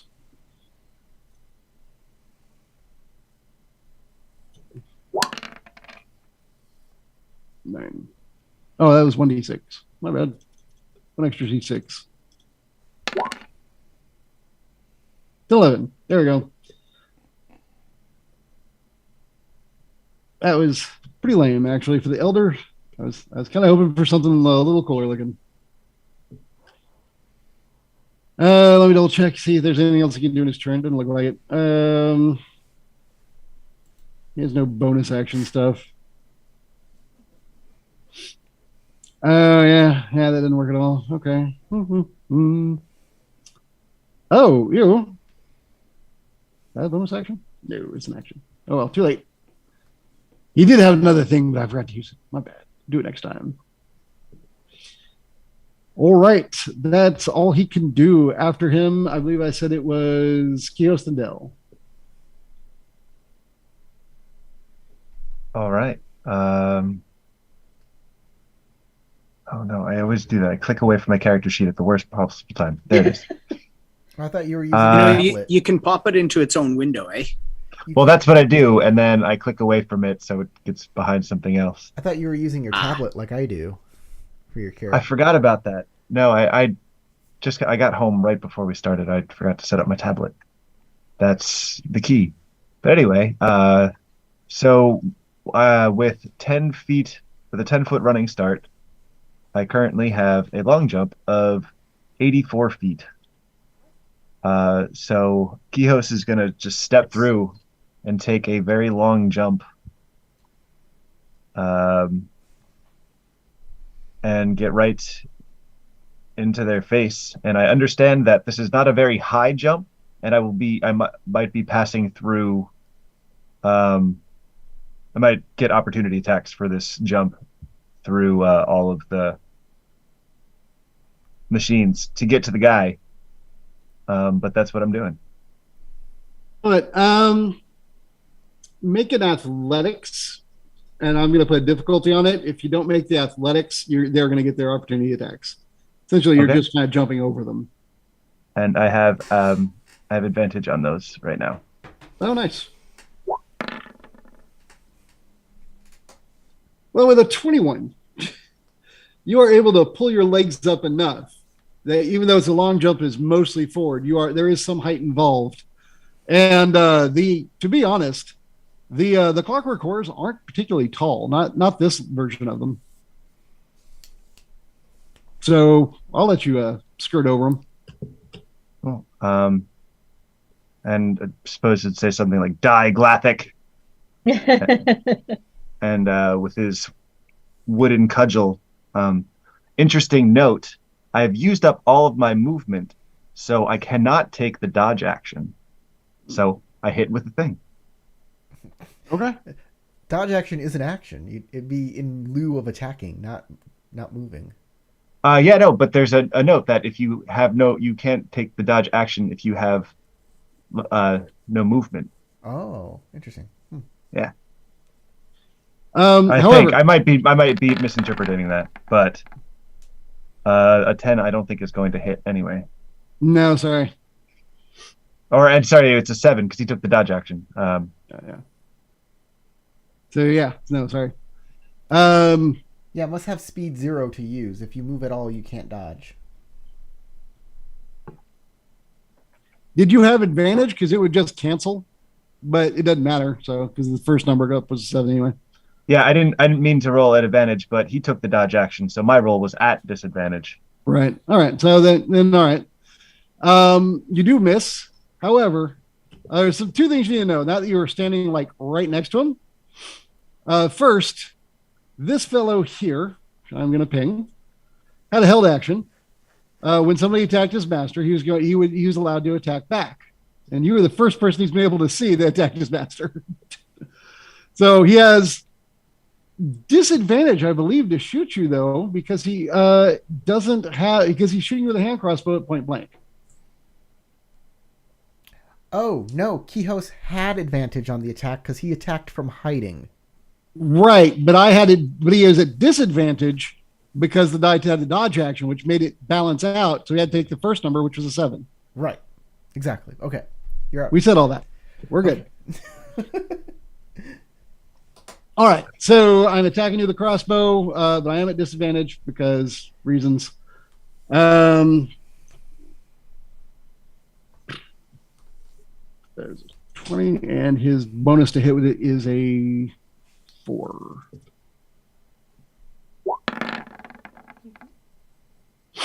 Oh, that did it wrong. That's not what I wanted to do. So the 6 plus 4 is 10. That would have failed. Although I like the idea that it just puts them together. 29. I definitely hit you. All right. So yeah, basically he tries to shoot you with a crossbow, and you'll notice these copper clockwork horrors look different than the others. While the main body is the same model that you've seen before, all 5 of them are wearing these creepy long face masks with goggles. This one has a crossbow. There's another one that is armed with a longbow, but the longbow's on its back. It currently has out a sword, a bone sword. The others one has a scimitar. I think you're gathering what's happening. There's one with a scimitar and a dagger, one with a bone sword, one with a warhammer, one with a whip, a dagger, and a javelin, and one with a light crossbow. I think we get the picture. And they all have really adorable masks. And these things, all of your equipment seems integrated into their systems, which made it so that they are proficient. Dun, dun, dun. Yep, he tinkered. I know that somebody here thinks that's copyrighted and proprietary, but it's not. All right, that was the end of Kihos's turn. Del. All right. So I'm going to use my second and final starry step, and I'm going to move to. Let's take off of that here. And I'm going to move down to here. That puts me within 50. That puts me at 55 feet to Buddy Boy there. So that allows me to. Where's my? There you are.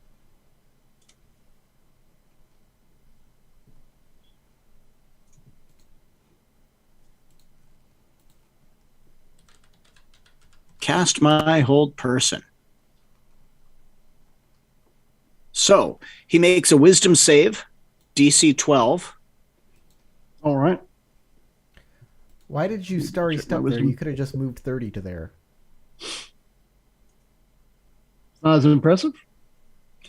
By using it as I guess I could use it as just my regular movement. It's the same distance. Exactly. Because I was and then de-stealthing. You made such a big deal about holding on to that second starry step.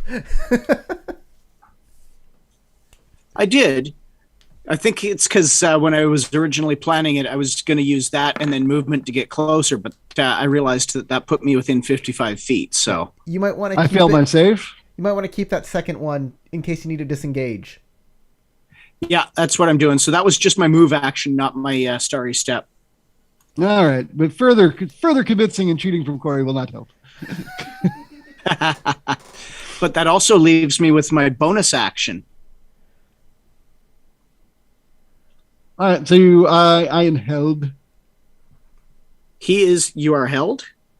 Oh, I like that. He cannot move.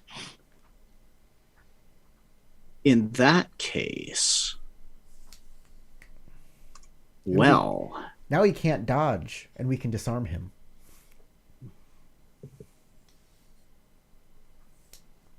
Yes, we can do that. Okay, I'll call it. I'll call that for now. That's my turn. Okay. Okay, I have a held and action. After Del is Eudora, then the Artux go. I have a reaction. Oh, okay.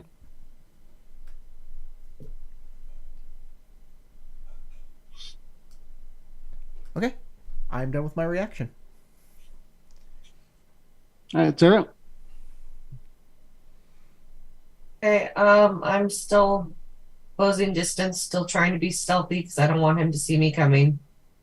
He's no longer has the surprise condition. Mm-hmm. So, but I mean, nothing's attacking you. You're pretty, safe at the moment. You can just run up. The only thing I will say though is, as you move by, you might have to be careful stepping around here. You might get an attack of opportunity. Okay. He's well aware he's under attack at this point. Mm-hmm. So you're saying it doesn't really matter whether I'm stealthy or not, basically? No, that would only keep you from getting attacked. Fair enough. All right, so I guess I may as well just go the full distance then, or the full speed. Yeah, I broke Also, my you'd be stealth running out in too. the open. I would make you stealth again at a higher difficulty. Yeah, that's fair. Okay, so if I'm just gonna do a full run at him, the most I can do if that's my full action is how many boxes? You can move 6 boxes, and then I think if your jump is a bonus action, you might be able to close that way too. Okay, but 6 is the most I can move. With just running, yeah. Unless you dash, then you can move 12, but you won't have an action when you get there. Well, I don't think I'm gonna get to him in 12 anyway, so it doesn't matter. Well, that's what I was saying about your jump. Is that a bonus action? Rabbit hop is bonus action. You can jump a number of feet equal to 5 times your proficiency bonus.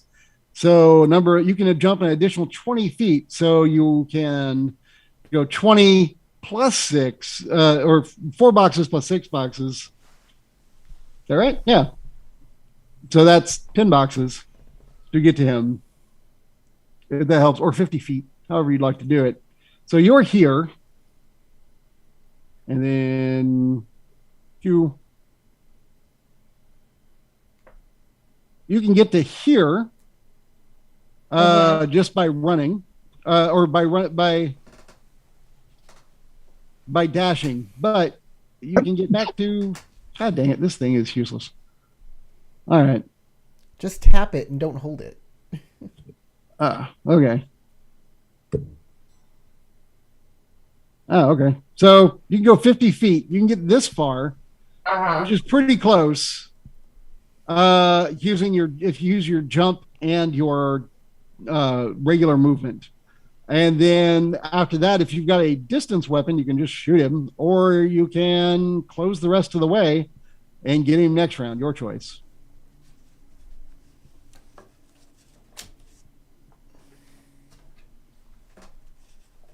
I mean, the whole point is basically that I'm essentially trying to grapple him, so I'm not just trying to shoot him, I'm trying to, get the net over his weapon, so. He is surrounded. Well, the net has a range. I forget what it is, though. What's the range on the net? Look at the compendium. Let me look up net real quick. I'm sure Net. it's not that big a deal to look up. Search. Boom. Range 5 to 15. 5 feet is 15. 3 boxes is max range. Yep. And you're at disadvantage beyond 5 feet. Is that what you said? Yeah. 5/15? 5/15. That's correct. So if they're not adjacent in the adjacent box to you, you're at disadvantage, but you can throw it up to 3 boxes. Okay, so I really need to be in the next box to him. That would probably be best. So you can get all the way around next to him. You'll get 2 attacks of opportunities from the things next to him.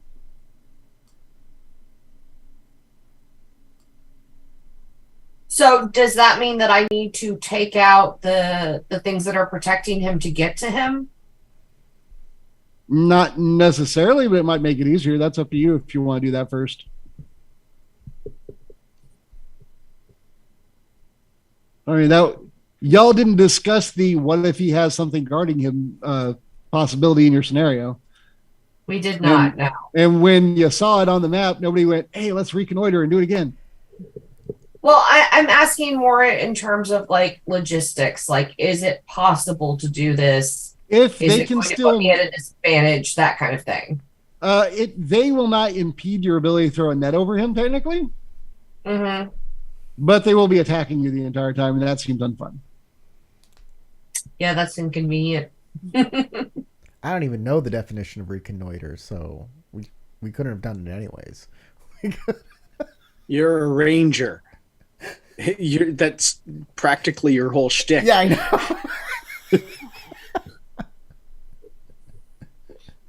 Okay, so I was lying. I think I probably am going to try to take them out before I go after him. I don't know.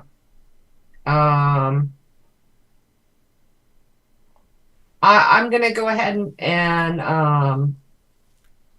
well, I don't know. I'm feeling very indecisive over this. I know that's not helpful to be indecisive in the middle of the combat. No. I mean, if I can disarm him though, then that'll be like the end of everything. So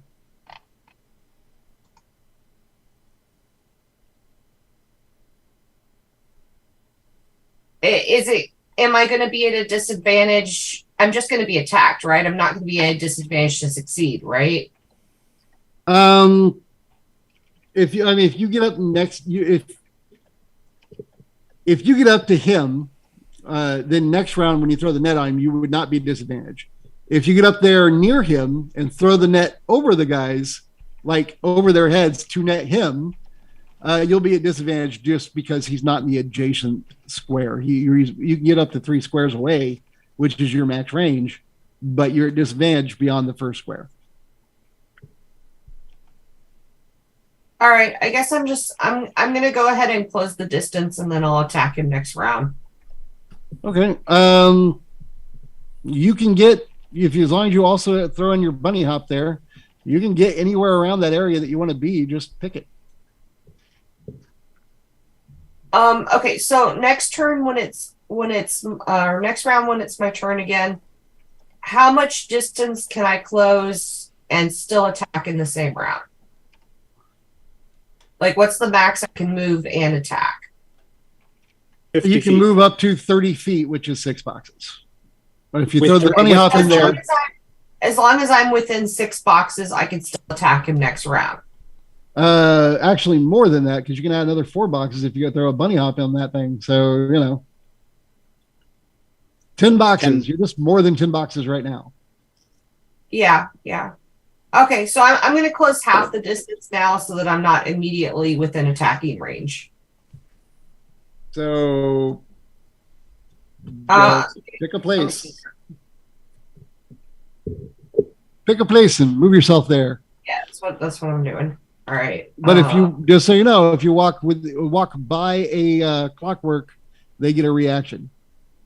yeah, So- that's fine. Okay. I mean, that's fair. I also think it's fair.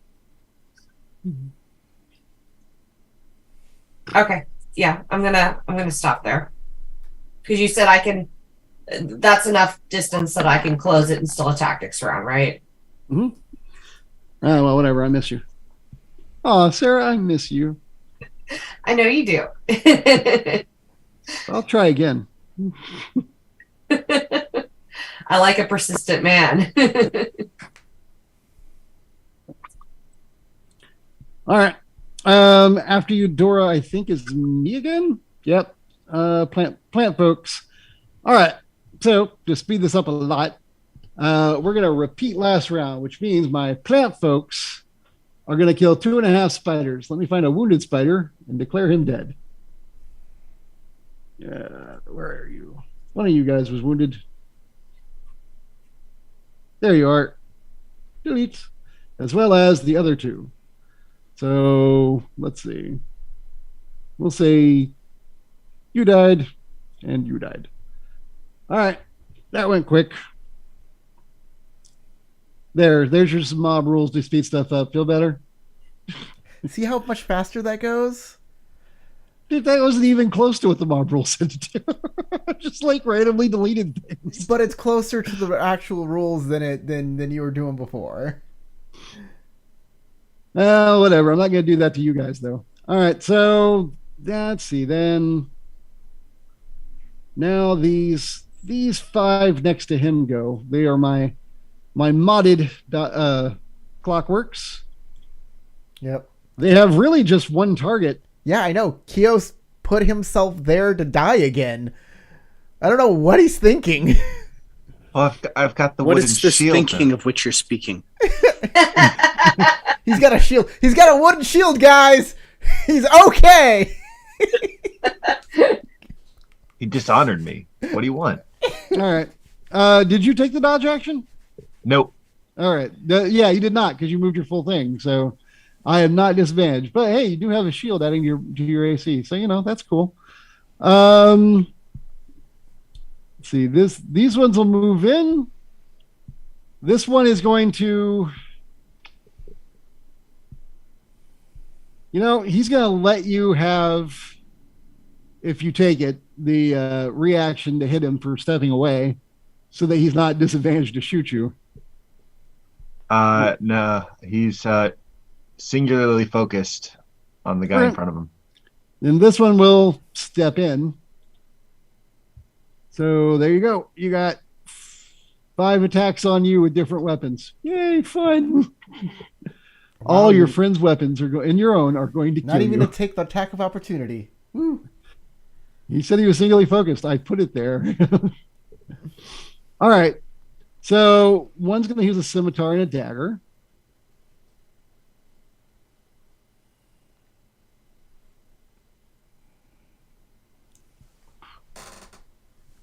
All right. Scimitar. It was a 23 hit. Yes. Yeah, I thought so. I believe it's a D6 of slashing. +2. 6. And then the dagger.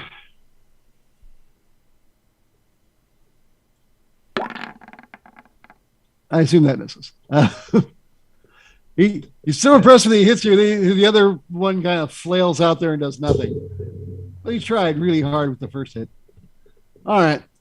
That was the scimitar and dagger. Next, we're going to have Eudora's bone sword, which is a +2 weapon. Yeah, but I bet it's not attuned to the robot. Yep. Oh, you know what? It is, though, because he integrated it. Ah! Yep. So 20 hits. Yep. I'm guessing. Yes. Yes. Okay. So I wasn't sure if you said yes or not. Sorry. All right. And I believe it's versatile. He is wielding it two-handed. So that is a D10. And it's +2, so instead of +2, it's +4. Whoop. That's another 13 slashing. All right. All right. Next, you're going to be hit by Kios's, your own Warhammer, which is being wielded two-handed. Great sword. Oh, you have a great sword? Yeah, 2d6. Why do I have a Warhammer? Did you have a Warhammer on your character also? Well, I do now. It's the Artuk Warhammer, but you know what? Okay, I see what happened there. I copied the wrong version of you. Great sword. I appreciate your honesty. It is a two-handed anyway, but it does do 2d6. But it's not versatile. So you can't be like, 2d8. Which would be disgusting. All right. And +4 to hit. But he misses. That sword could hit me if it tried. All right. Whip, dagger, and javelin. I think this guy's going to use he's just going to use the whip. Although, for flavor, I want to use the whip. But these things are logical. And I think the javelin does more. Yeah, but the javelin. It would be silly not to stab you with a javelin. In fact, I'm going to use two-handed. Javelin. Aha. Because we're all ambidextrous. Because we're symmetrical. Miss. Big miss. No, he sucks. He poked at your shield as hard as he could. All right, and then the last one's using Tinker's crossbow. I think you're going to make it. Whole round of attacks on you. Nothing. I don't even feel halfway bad about that. It just took me being here for the game, for the fight. So what you're saying, Howard, is you just suck. That's hurtful. All right. It's a new round. Ramush. Right. I'm just checking to see. Corrected. I think javelins are only ranged weapons. I don't know. They are. Oh, are they? Yeah, well, Yep. it doesn't matter. You're thinking of spears. I am thinking of spears. Are... Whatever. Don't care. The robots used it wrong. That's probably why they missed. Nope, they're simple melee weapons that can be used thrown as well. Aha! I'm not wrong. You people are wrong. I am the god of all knowledge. All right, I gotta go help Kios. Whatever, Howard, hopefully whatever. no one kills Dell in my absence. So this is 30 feet. I'll have to take a starlight step to get to Kios to protect him. Then I will take an attack action. I will take a disarm to use my whip to disarm the main bad guy here. Nice. Succeeded. I kind of want, just because you walked up, for Kios to have had a held action to walk away. Just at any time you approach one of the other PCs, they just walk away. Yeah. Should have used your Starlight Step to get on the other side of Buddy instead. Then you could just grab his staff. Because then I'm not being a sentinel for Kios. I understand what you're saying, but like this, I don't know. This is probably the best idea. Do you think it's better for me to just grab it out of his hand by Starlight stepping on the other side? Just do what you're going to do, Corey. Yeah, I think I'm going to do that. You. I can.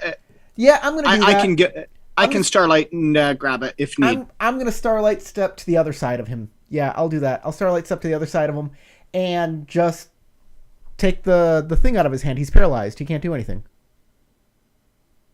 Let me double check. I think you're right. I'm going to double check the rules on being held. It's the paralyzed condition. Yes. Automatically fails the strength and dexterity saving throws. Okay, well, it's not a strength save to have something pulled away. It's a strength check, like strength athletics. So I don't think he has to auto fail that. I think he can hang on.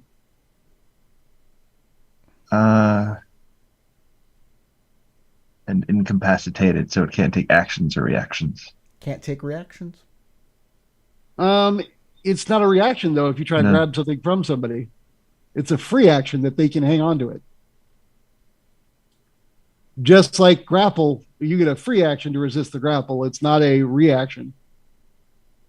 So I think he can try and hang on to it. He's paralyzed. He's just keeping his fingers closed.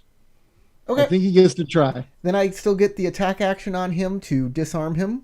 Right. If I do that, will I have the weapon in my hand? Will I have the item in my hand? If he fails the thing, yeah. All right. I have advantage because he is held. So you do the hit, and then I will do the strength athletics to hang on. Okay. I need to make the roll here. Does he have athletics? Let me double check his stat block. Ooh, he has athletics +5. I'm probably not going to be able to do this.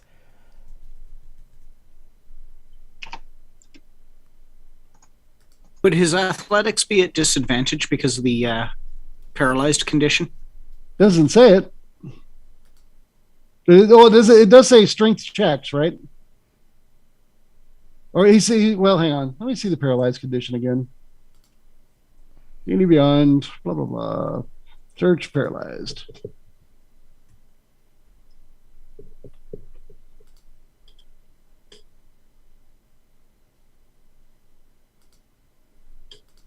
Three advantage. Only fails strength and dex saving throws. Attack rolls against the creature have. Yeah, it doesn't say. It says saving throws, not checks. Any attackers? So this sucks. That's it. No. Nope. He's not disadvantage. I failed. Or he needs a 9.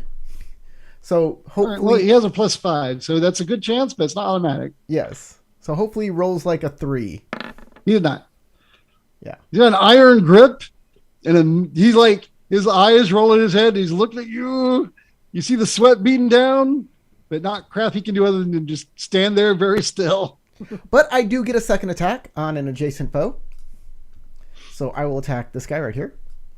Okay. Which is nice, and I'll hit him with my whip attack. He's third on my list. Let's see who's third on my list. That is Kios's greatsword that you were attacking. Sure, get rid of that. What? All right, I think I hit for 8 points of damage. Okay. He's still up. Yeah, no.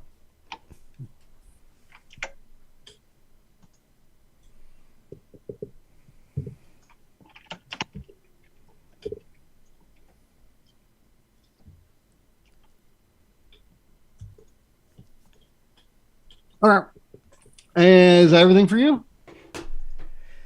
Yeah, that's everything. All right. Next is Tinker. Then the Clockworks will go. The regular ones, not the ones with your weapons. I thought I went before Tinker. No, you go after Dell. It's just that recently Corey's been going after Dell in between you two with his reactions. I can see where you think you go after Corey because Corey keeps messing everything up. That's his job.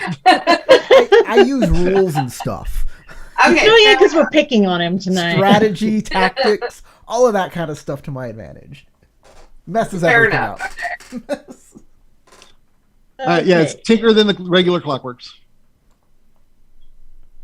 Tinker wants to. I don't even know if she can do it now because, again, Corey screwing everything up. Is she?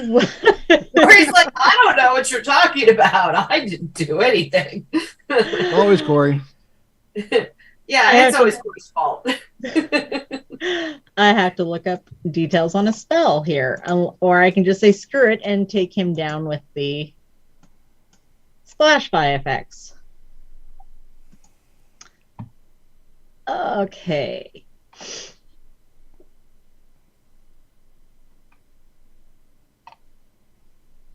Is he's holding the staff weapon thing, right? Yep, very tightly. I'm gonna cast grease on it. On the weapon? Oh, nice. That is Yeah, I awesome. like creative uses of spells, but let me read the spell real quick and see how I want to roll that. Okay, because it's technically changed from what I remember in previous versions. It says it's a 10-foot square centered on a point within range. I would first have to move, but I would still be within range of 60 feet. Yeah, I agree with that. It's just that it makes the area difficult terrain, and standing on it requires dex saving throws. But if you want to alter the use of that spell, I really like what you're trying to do. Mm-hmm. I would say make an Arcana check as you're rolling it. In other words, make an Arcana check, which you don't normally have to make, or Arcana, Arcane, whatever the skill's called. To figure out if she can figure out how to do it. All right. The area will be slippery, but as you're doing it, you're trying to figure out how to make the area in his hand slippery as well. And you aren't really, you're going to have to work more on this one. You can't quite grasp how to do it. Sorry. Either way, he's still goopy, and it's going to affect him. It just may affect everything in it's 10 foot. So him and all the surrounding boxes are difficult terrain. Everybody's going to be slipping and sliding. Each creature. I'm going to have issues when I try to throw the net on him. Sorry. I think if you're moving. Let me see. Nope. When the grease appears, each creature in the area must succeed on a dex save or fall prone. Mm-hmm. What's the DC? Oh, well, he automatically when they fails enter or end their turn. There is when they also have to roll a dex save. Okay, so yes, everybody's staying there except him. I think he auto fails. He auto fails because he cannot make dex saves. So he falls to he's now laying down. He is prone. Does the thing roll out of his hand? With the net. It might. I'll let him make another dex check for that. Not dex. Sorry. Strength check. It's athletics. But with a 17, it's still in his hand. He's laying down in the grease. You know what? Just for fun, Corey, odd or even? Odd. I'm always odd. Face down, looking mad.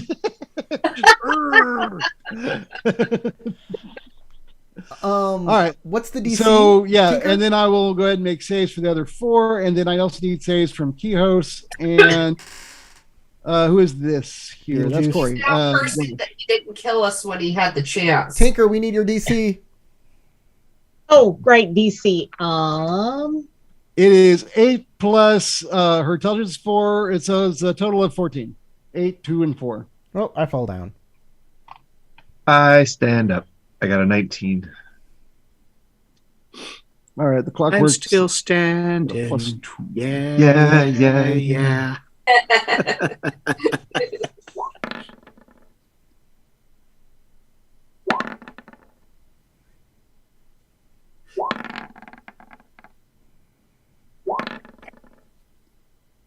I had to beat a 14, right? So only 2 of them did. This guy's laying down. Well, wrong button. I'm just I'll gonna add figure it a out. little prone Here we go. marker. There's no prone button. You know what? Prone is purple. P for prone. There you go. That works for me. And this guy is prone. All right. Is that all you got there, Tinker? You done? Yep. Wait, only one is. Oh, only 2. Oh, are I still prone? have to move, but that's whatever. Yeah, I guess only 2 are prone. Okay. Then let me get back to my initiative order here. After Tinker, it is the regular clockies. Then after that, Gad goes. Then the Elder. Then Kihos. So it's a lot of me for right now. The clockies, based on their first round, they injured one, so they can either kill the injured one or injure another. They're going to choose. You know what? Can I They're going to try and take down the Elder. Oh, he is already injured. They're going to take down the Elder. Can I spend my inspiration on this deck save? Because this is going to really fuck me if I'm prone and they attack me with their melee attacks. Tinker Yeah, calls out, gonna- sorry! Yes, you can spend inspiration on a deck save. Thank you. Yes, I'm not prone. All right. I'm so They happy. cannot. They tried it. They cannot do enough to kill the Elder, but that is the Clocky's turn. They did a lot. He's looking bad as they all try to gang up on him.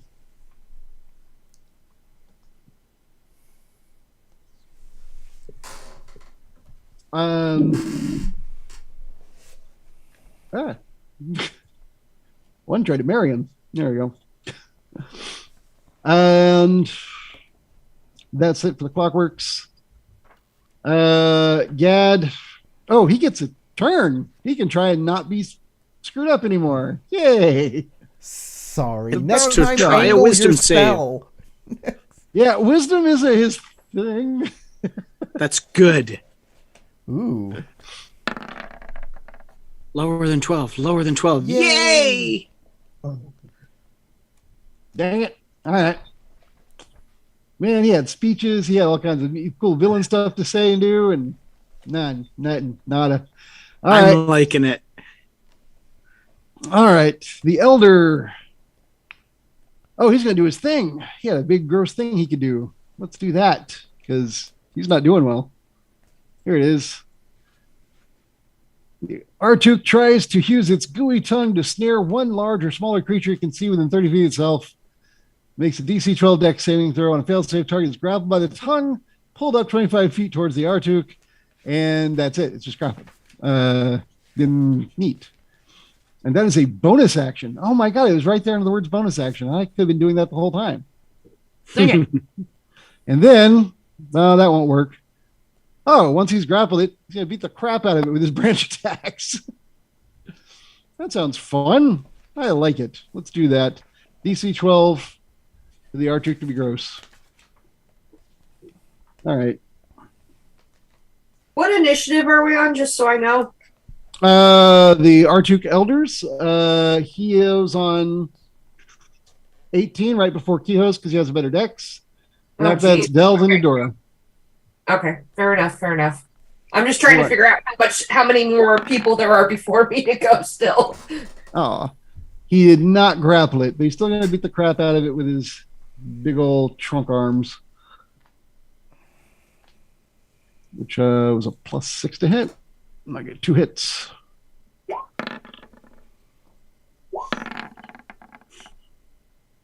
One of them hit, and it's a D6.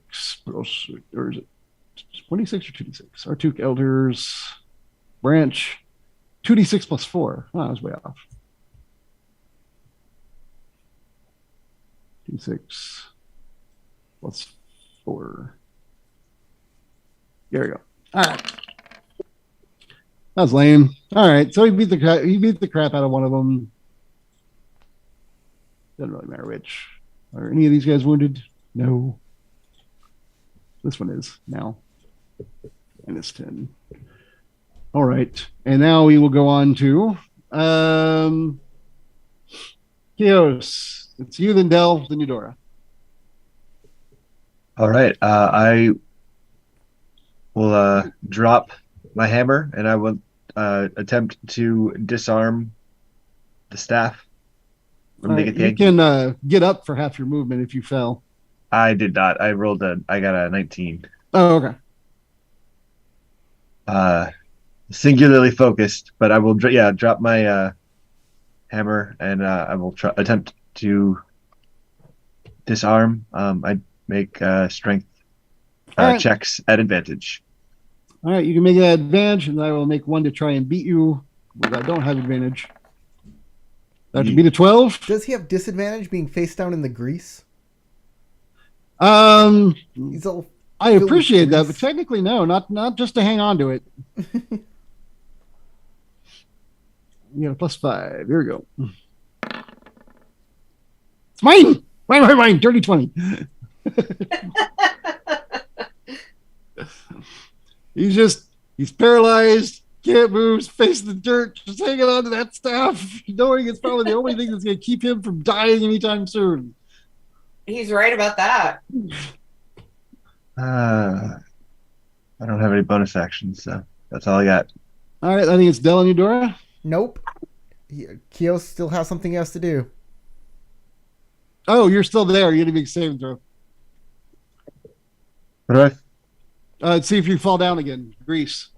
When you end your turn inside the radius, you have to make that saving throw. 14. Oh, he's fine. All right, Del. All right. Thank you. I'm going to move 5, 10, 15,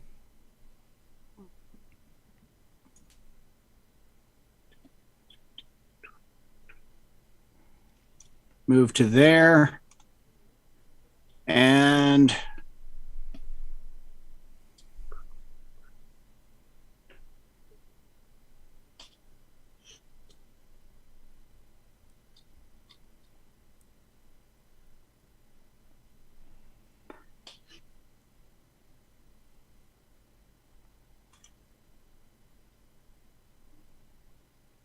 I'm just going to I'm going to hold action with a guiding bolt in case Buddy comes unparalyzed. If he becomes unparalyzed, then I'm going to shoot him with guiding bolt. Okay. Or Eldritch Blast. I think I could do that with an Eldritch Blast. That's fine with me. All right. Anything else? That'll do it. All right. Eudora.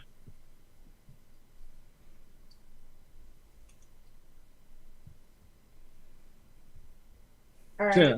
Okay. So if I move to right there, can I throw it on him without disadvantage? Don't. Yeah, you're adjacent to him. That's fine. Just take his. Okay. Just take the thing. Just disarm him. I mean, you can try. You can throw the net on him. Just so you know, if you in your turn there, you are going to be standing in grease. Entering the grease actually requires. Oh, entering too? Mm-hmm. Yeah. If you enter it, enters or ends your turn there, it's a dex save. Okay, does that mean I need to do a dex save right now? You do. Okay, fair enough. Teaker made it fun. Yeah. Sorry. Angle it better next time. Dex is not an issue for me. All right. Okay. Well, tell me this: if I throw the net on him, that's not automatically going to break his grapple necessarily, is it? There's no grapple. The dude's held mentally with a spell. Well, I mean his hold. Oh no, he's still going to be holding on to it. But if he does break through the mental spell at some point with his wisdom, then he will already be. Then you'll have a net on him that he'll have to then get out of. What would I have to roll to just try to disarm him? Oh, also you can, because you're bound with the net, you can tell the net to basically the net can take its action, an action over the next turn to make him go to the basically from grappled to restrained. The net closes. Sarah, I put it in the Discord. All you need is an attack roll to disarm him, and you have advantage on this attack roll. And I was about to say that too, but I was letting you know what your other option was. All right, I'm just going to try to disarm him then. Go. Do as you like. I love how you say that. Like, I wouldn't, but if you're going to, fine. No, I think you're doing the best option. Yes. Yes, take that staff. All right, so what do I roll for just a straight attack roll? The weapon you're using I mean, just roll to hit him with whatever you're hitting him with. If you're trying to, then you're going to try and basically knock the staff out of his hand. Or you can just grab it and pull, but I think he's probably stronger than you. Okay, well, the weapon I have is a bow and arrow, so should I just try to shoot it out of his hand? You're at disadvantage at that range. Yeah. And I don't think you can disarm with a bow. I like the idea of just putting an arrow in his hand. Ow. Your attack roll with your unarmed would be identical to, pretty much identical to the bow attack anyway. So. Well, she attacks with her dex. Her unarmed attacks would still be with strength. An unarmed attack is not dex? Nope, it's strength. Because it's not a finesse weapon. Unless you're a monk. All right. It's weird, but yeah. That's a monk ability. That if that's what the rule book says. Okay, so you're telling me my only options are to attack him with strength or to throw the net on him because I can't shoot him with my bow. I mean, if you have a finesse weapon, you can pull it out and stab him, but I don't think you do because your weapons are on that robot over there. Yeah, they made me a bow and arrow. That was what they made me. Wow, it's you can do it at disadvantage because it doesn't say it has to be a melee weapon. So you can do it at disadvantage, which cancels out the advantage he has. So it's just a normal attack roll at that point.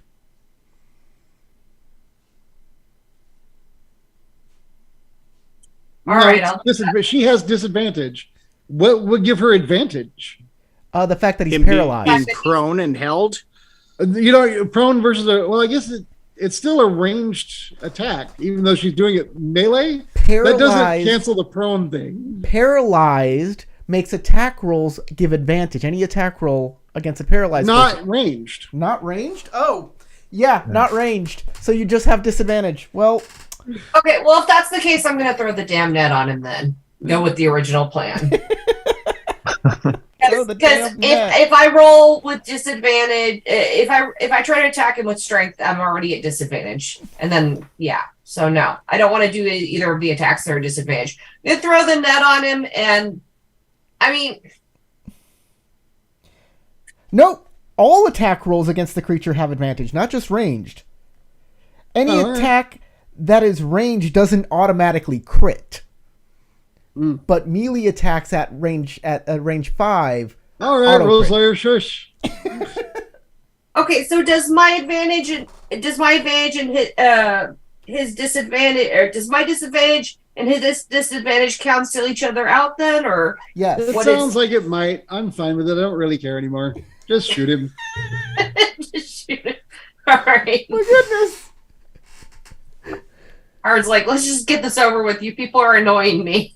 Corey's just going to lose a level from now on when he brings up a rule. I'm just trying to play the game.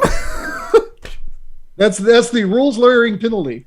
No, I don't. A lawyer's always in their favor. I am equal opportunity. But fine, I will never say a rule again. And when things go terribly or people don't know what to do, I'm not going to say nothing. Just gonna be quiet. Does that shoot it out of his hand? All right. So Wait, he did gets I have a chance. advantage on? No, that is it was your normal. damage. He gets a chance to hang on to it.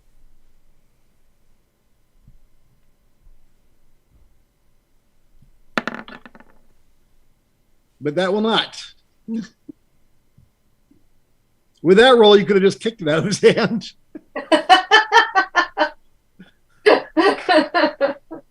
But instead, you did a bunch of damage to him. All right, so I get to roll for damage now. Didn't it do 17? No, it doesn't do damage. You disarmed him. Oh, okay. Okay, so it just disarms him. That's it.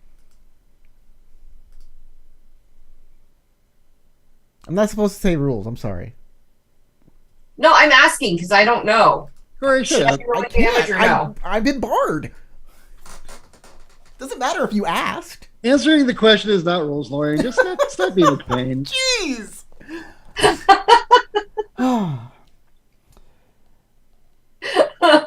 No, you just disarm. No damage or other ill effect. The defender drops the item. Fair enough. Can I use my bonus action to hop out of range so I can shoot him next round? Yes, you can, but oh, that's right. No, when you hop, they don't get a tax of opportunity. So No, I'm going to use my bunny hop. that's right. All right, and how many? I'm trying to remember how far I can jump with that. Let me look at my character sheet real quick. Rabbit hop. Number of feet equal to 5 times my proficiency bonus.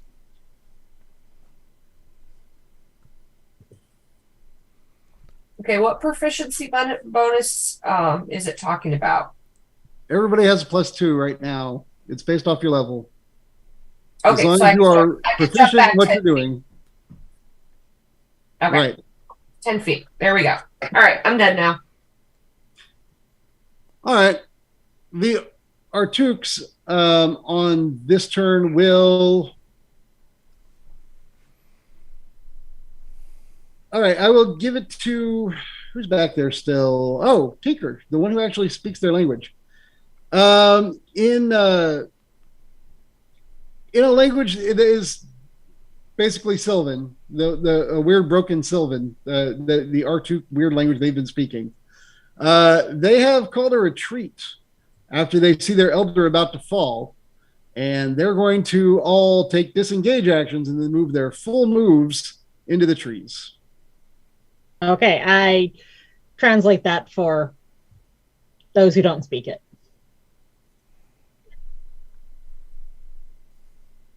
Okay. Yeah, so they are all gone.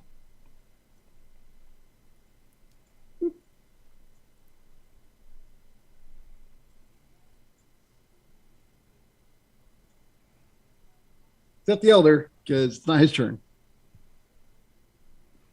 He looks unimpressed with that. Mostly because he got left behind. All right, those are our Turks. All right, I have a round left of the doppelganger robots. This is what I've labeled them, going off and attacking y'all, and they're standing in grease. They didn't do very, very much last time. I'm just gonna say that we can go ahead due to the time. It's already 11:52. Say that you're gonna win and you can get your stuff back. If y'all don't feel like that's too like cheating you out of a victory here, because you've got the staff, the dude is paralyzed, they're all standing in grease, and I feel like you're gonna win. Is that all right with y'all? Or do you want? I feel like we did win because we've got the staff and he can't do anything about it, which shuts down the robots anyway. We don't know if it shuts Does down the anybody- robots. Does anybody have a problem with me killing his character? Whose character? The guy who had the staff, the one who disarmed us. He's an NPC. I know. Does anybody have a problem? Like, is anyone going to stop me if I go to kill him? Yes. Okay, then we're probably going to have an argument because I want to kill him. I understand that. You know, because when y'all were being defeated, he totally showed you mercy. He deserves death. Exactly. He took my weapons. I'm still upset about Oh, that. yeah, that deserves death. Yeah, that's right. Yeah.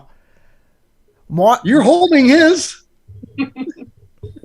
Why don't We we give him we've over got to- him captive, and we got to destroy or deal with these robots. Okay, so he let us go and we came back after him. That didn't Right. work out real well for him, did it?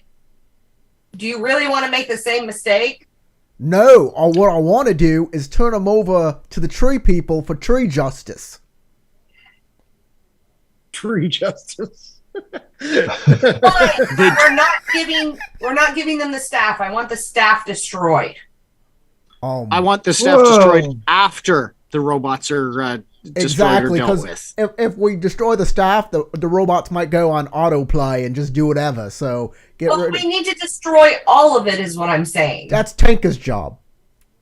All right, guys. I'm going to won't say argue we'll that. go ahead and pause here because technically you can say you defeated the guys with your weapons, but if you're not using the staff, they are going to continue attacking. Yeah, I Oh. want to grab the staff like- so that we can stop them Yeah. from attacking. on my turn, but which was yes. next, I was just gonna pick up the staff and like shut him down if I could. Okay, see, I didn't realize that. I kind of assumed that if he didn't have the staff, they would stop attacking us. No, they're continuing to do the last thing they were told. Exactly. Okay, well then, yeah, we need to shut them All off. right, so we're going to go ahead and pause the game here because it's 11:55. All right. Or at least Central Time, anyway. And figure out what we're going to do about the attacking robots next time. Tune Yeah, in right. next week. When we Excellent. hear Dell say, "Oh, Blight, we're all about to die." All right. And all of my evil speeches that I had written down for this villain, and all he can do is lay there and go,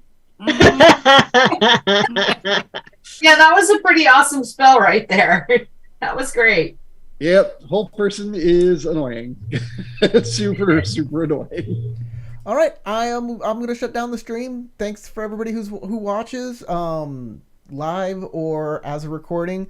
We'll see you next week. Goodbye. Have a good night.